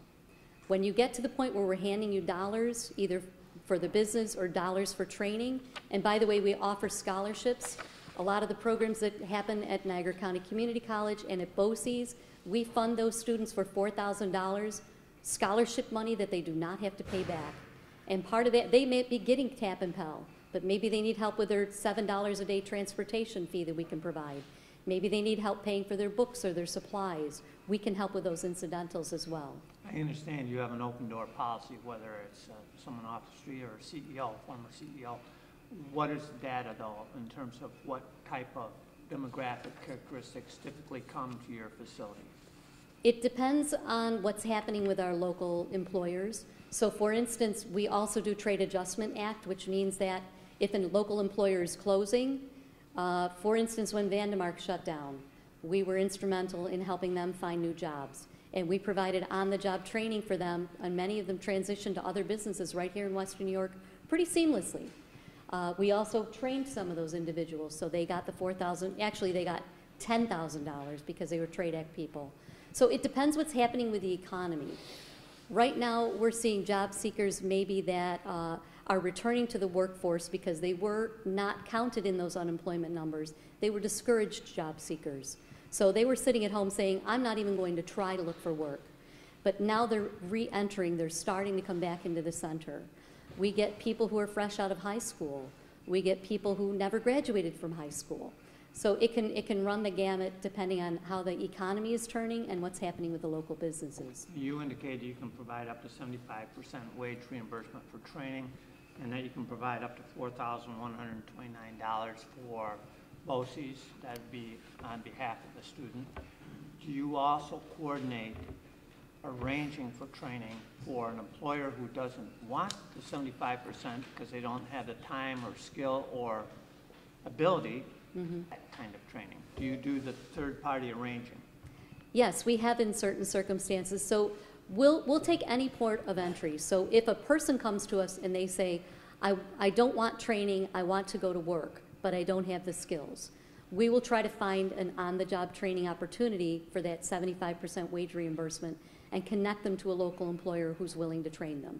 If a business comes to us and they say, I need 10 people with this background because I want to make them into this job title, we will work with that business. So we can take any point of entry. We can be the liaison between the two. What we cannot do is provide the training directly. So my organization does not train people. We refer to places that do training. Now, you gave us 2 recommendations, childcare, looking at childcare, and transportation. What about apprenticeship programs or other programs that help on the training side? Right. I tried to limit my speech to topics that you haven't already had covered.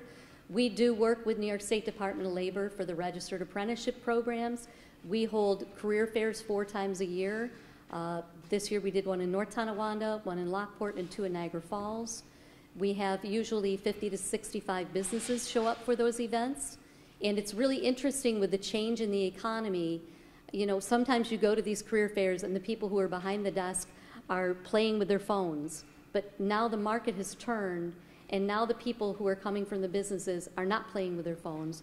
They're reaching out for people. They're standing on the other side of the desk saying, let me talk to you about my opportunities. So it really does matter what's happening with the economy as far as what the level of interest is for the job seeker or for the business. So yes, we do, we do outreach for them and for apprenticeship programs as well. We partner with Erie County for pre-apprenticeship programs as well. Thank you. And I have to Hey, Steve, there's an opportunity. Yes. They're easy to work with. Bonnie and her staff are the easiest people to work with. So I have OTJ, on-the-job training, OJT training going on right now in 2 of our manufacturing plants, one for blueprint and schematic because they have a new line coming on, and it would look very different from what their workers are used to. So we are providing, NCCC's Workforce Development's providing on-the-job training funded through Bonnie's office to get those workers upskilled. And it's the easiest process working with their organization. And then for our standalone courses, I think my entire next medical billing course is filled with people that went through her program and will be funded 100% for it. So very easy to work with, you know, considering how difficult some things are. Does a great job. Bonnie, how serious are the soft skills and what are you doing to address it? Oh, goodness, yes. Soft skills and work readiness, those are really important topics. We actually have a TANF Summer Youth Employment Program that we run through New York State Temporary Assistance to Needy Families grant each year. So then we're hiring people down to age 14 to 20. And every summer we put 150 youth to work. So that is one of the things that we're working on is, first of all, a little resume building for them, a little workplace prep. We're covering financial literacy, talking to them about bank accounts and credit cards and savings goals for the year. We're also, you know, we're giving them those opportunity where we're paying their wages at public and private sector jobs for 3 months during the summer. So they're getting some workplace readiness simply by our counselors who are talking to them about what time do you think it's appropriate to go to work? And if you felt like you were going to be late for work, what should you do? If you accept a job with us, we do ask them point blank, you will not be able to use your cell phone on the job. Are you able to accept a position knowing this? And to speak to one of the educators' concerns, we do physicals and drug screens on every youth that enters our program. So we're setting that, obviously, that expectation early on. Soft skills are very important, and I remember when I started in this business 20 plus years ago, I remember them telling me that showing up was 50% of the job. And I thought, no, that can't be right. But the more I'm in this industry, the more you see being dependable, being reliable, being someone that the company can count on, showing up is vitally important to an employer. You understand how uncomfortable I am about all this talk about being on time. All right. Yeah. Well, I know we have at least one more speaker, Stephen Tucker, the president and CEO of Northland Workforce Training Center. If you could, Mr. Tucker, just provide some insight into the great work going on there and your thoughts, please.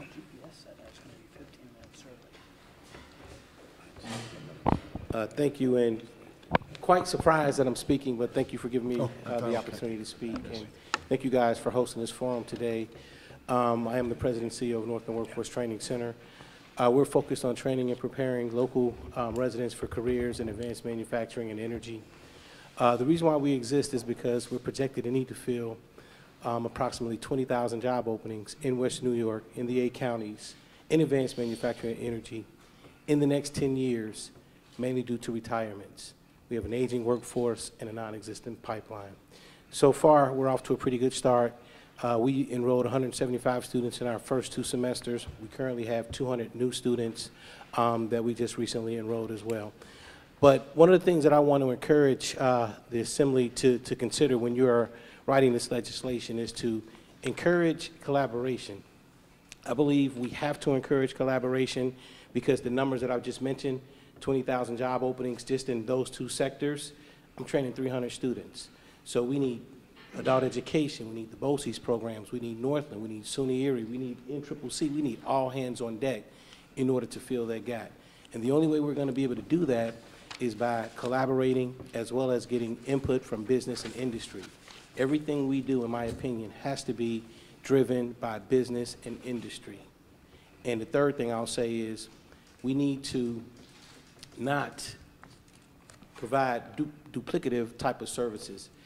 The Northland Training Center, it is a regional training center. We are serving the 5 to 8 counties in Western New York.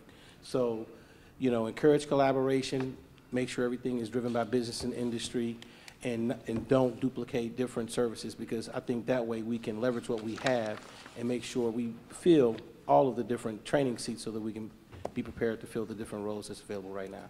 Thank you. Thank you very much for your comments and your testimony. Are there anyone else who would like to speak? And we had a lot of discussion. I appreciate everyone's patience. We all appreciate all your patience tonight. We will listen to everyone who would like to speak. Good evening. It's tough being last. My name is Patty Regal. I'm the Senior Supervisor for Workforce Development at Erie 1 BOCES. And just to kind of make what I have to say, shorten this up, I also sit on the Buffalo and Erie County Workforce Investment Board, which, like the Niagara County WIB, all of the same services are offered at the one-stops. I think probably the biggest thing I've seen so far, I've been in education for 34 years, 31 training adult students. We have had a center that has been open primarily for adults since 2013. We built that after we did a very large project with GM Powertrain because of their bankruptcy and having to retrain their skilled workforce. Unlike Northland's, we're a certificate-based program. We train about 1,500 students a year. Out of the 1,500, 1,100 of them are in the skilled trades or industrial trades. So we have an auto program, we have HVAC, we have electrical, welding, you name it, CNC machining, we have all of those programs. We cannot give a degree. So, like Stephen said, instead of duplicating, we're not. We could work as a feeder, and we do as a feeder to the Northlands Training Center. But one of the things that I have seen over the years, just to tell you a little bit more about myself, I also was on a school board. Hank that spoke to you earlier from Royalton Heartland, I was the president of their school board for 11 of the 12 years that I sat there. And I will tell you that Royalton Heartland, everything he said was right on. They're a very big supporter of Orleans, Niagara, BOCES. So I don't think it's a problem that we don't have the programs. We do have the programs. Orleans, Niagara has a large adult education program. I believe we're number 3 in the state. The next largest program to Erie 1 would be in the Syracuse area. So this is all in place. What I see as part of the problem is the lack of transportation in this area. We service communities around the city of Buffalo, so Grand Island, right down to Hamburg. But we also have adults that will travel to Batavia, down from Chautauqua, Cattaraugus, Allegheny County, will drive up to our centers. Right now, I have programs running till 10 o'clock at night, Monday through Thursday. So we do a lot of training during the day, but our busiest time is in our evening when your workforce can leave their full-time jobs or part-time jobs and come to us. A huge issue is transportation, childcare, the hundreds of students out there that do not have a high school equivalency. We currently now are dual enrolling students. So if you want to come into a program, one of our skilled trades programs, we'll allow you to do that as long as you enroll in our literacy program and do a home study program. So they're working full time, they're coming to school part time, and now I've got them doing homework on the weekends for literacy so that these people can be trained. There's ample money out there for training, but what's not out there is the information that we've shared with you tonight. The 5 of you, if there was any way for you to be able to pull together and do the advertising for us. You've heard what goes on right now in Niagara, Orleans, Erie County. Many of us are not in a position to spend thousands and thousands of dollars on advertising. You folks could do that for us.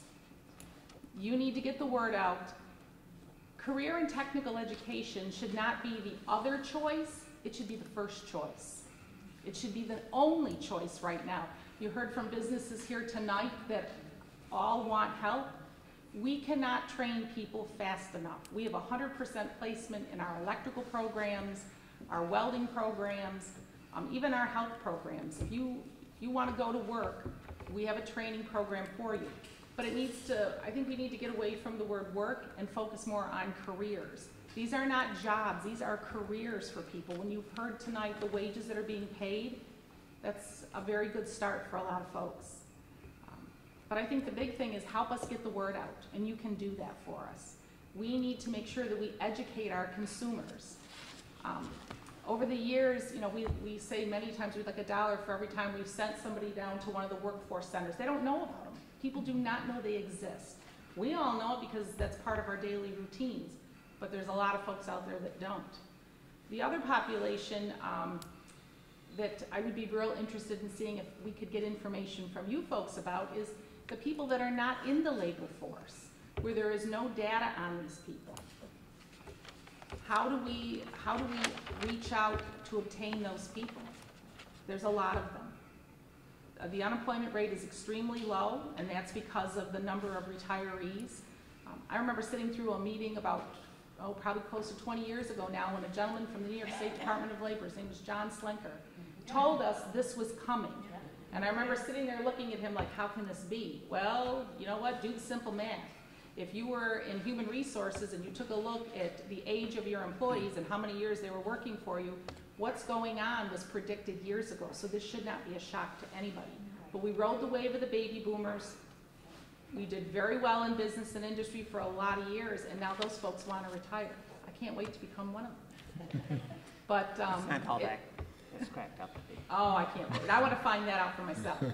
But it is an issue, and it's an issue that we need your help in getting the word out, because there's a lot of great programs out there. So money's not the issue.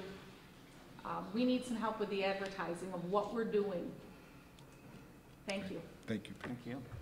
Any questions from the panel? No.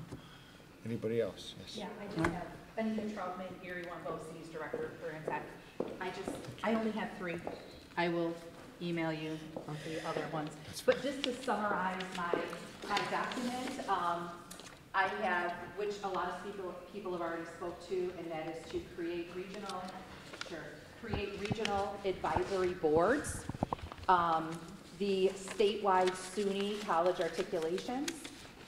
We at Erie One have a model for pre-apprenticeships currently. We call it a pre-apprentice, but it's really a summer co-op, and we currently run that through our auto tech and collision repair programs, where students from 11th to 12th grade work in the dealerships over the summer as like a mentorship, and we are opening that up for construction trades, electrical, HVAC, plumbing starting this summer.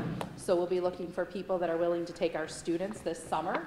And then the 4th point of interest that I have is really just to build off what Mike has already spoke about career exploration and awareness. We have a lot of models across Erie County, Orleans, Niagara that we already put into place, but replicating those across the state. Really the big impact continues to be getting the information to the parents, because we do a lot of in-house career fairs and we bring kids around, but the information doesn't necessarily get home. So last week there was an event called Career Construction Days, which some of you are very aware of. It takes place down at the Operating Engineers in Lakeview, and all of our high school programs do attend these events, but those events should be open to parents and those middle school students. So a middle school student can jump up on a piece of heavy equipment and move it, or they can harness themselves up, and then somebody there to educate parents about, as a carpenter completing an apprentice program starts at $32 an hour, and as a first-year apprentice that they start at $16 an hour, and it's free education. Or if they are going to a community college, how that can lead and fill the jobs that we currently have. So that is my take. The one last piece that I'll say is these forums are great, but my experience has kind of been, and nothing against you all sitting here, but even as us as educators, is that we get together once a year and then we never get together the rest of the time. So we need to create a more common quarterly dialogue with our superintendents and business partners, because at the end of the day, when we're talking K through 12, it is our superintendents. And we had some here tonight, but not all 13 that represent Orleans, Niagara.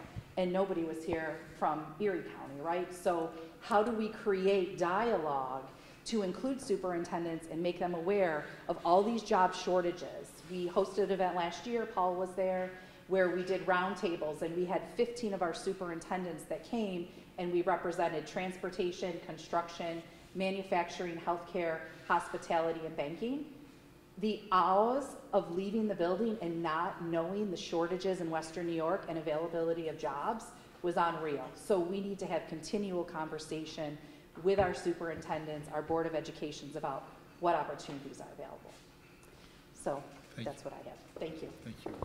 Anyone else? Dr. Craig? I just want to say a couple of minor things and wrap things up. I'm John Craig from Orleans, Niagara BOCES. This is my 31st year in education. I spent 20 years in public and private higher ed, 2-year community colleges. I worked in public media for 7 years.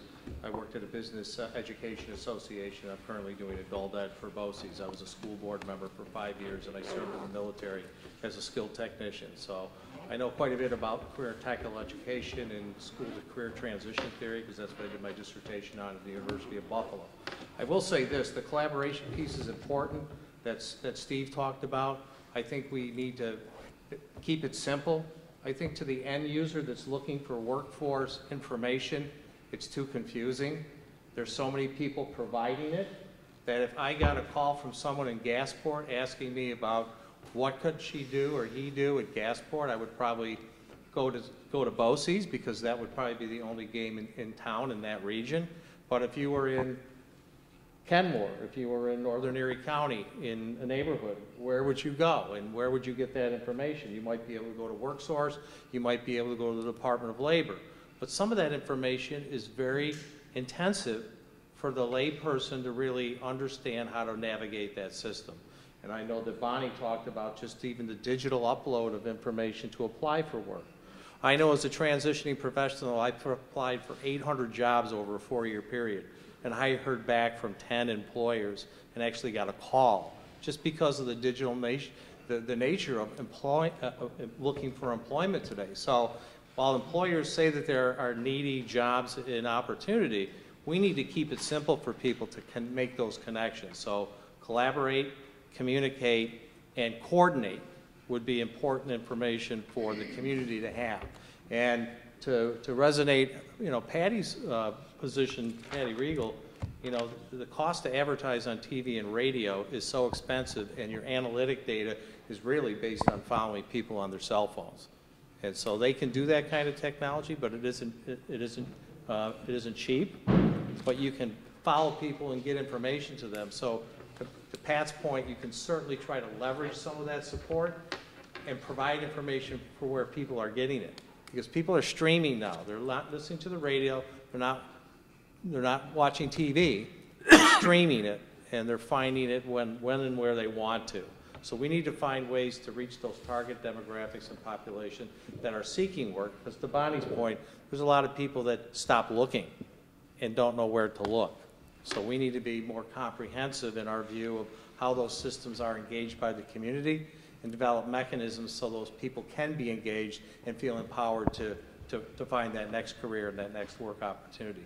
And I will just end by saying there are a lot of differences between what happens in Erie County and what happens in Niagara County. As a guy who grew up in Lockport, there's always this Erie Niagara thing. So I'm always into this, let's find ways to bridge the Grand Island Bridge in the Erie County, Niagara County borders, because what comes out in some state data in terms of workforce opportunities might be vastly different in downtown Buffalo and Erie County than it is in Gasport, Middleport, and Wilson.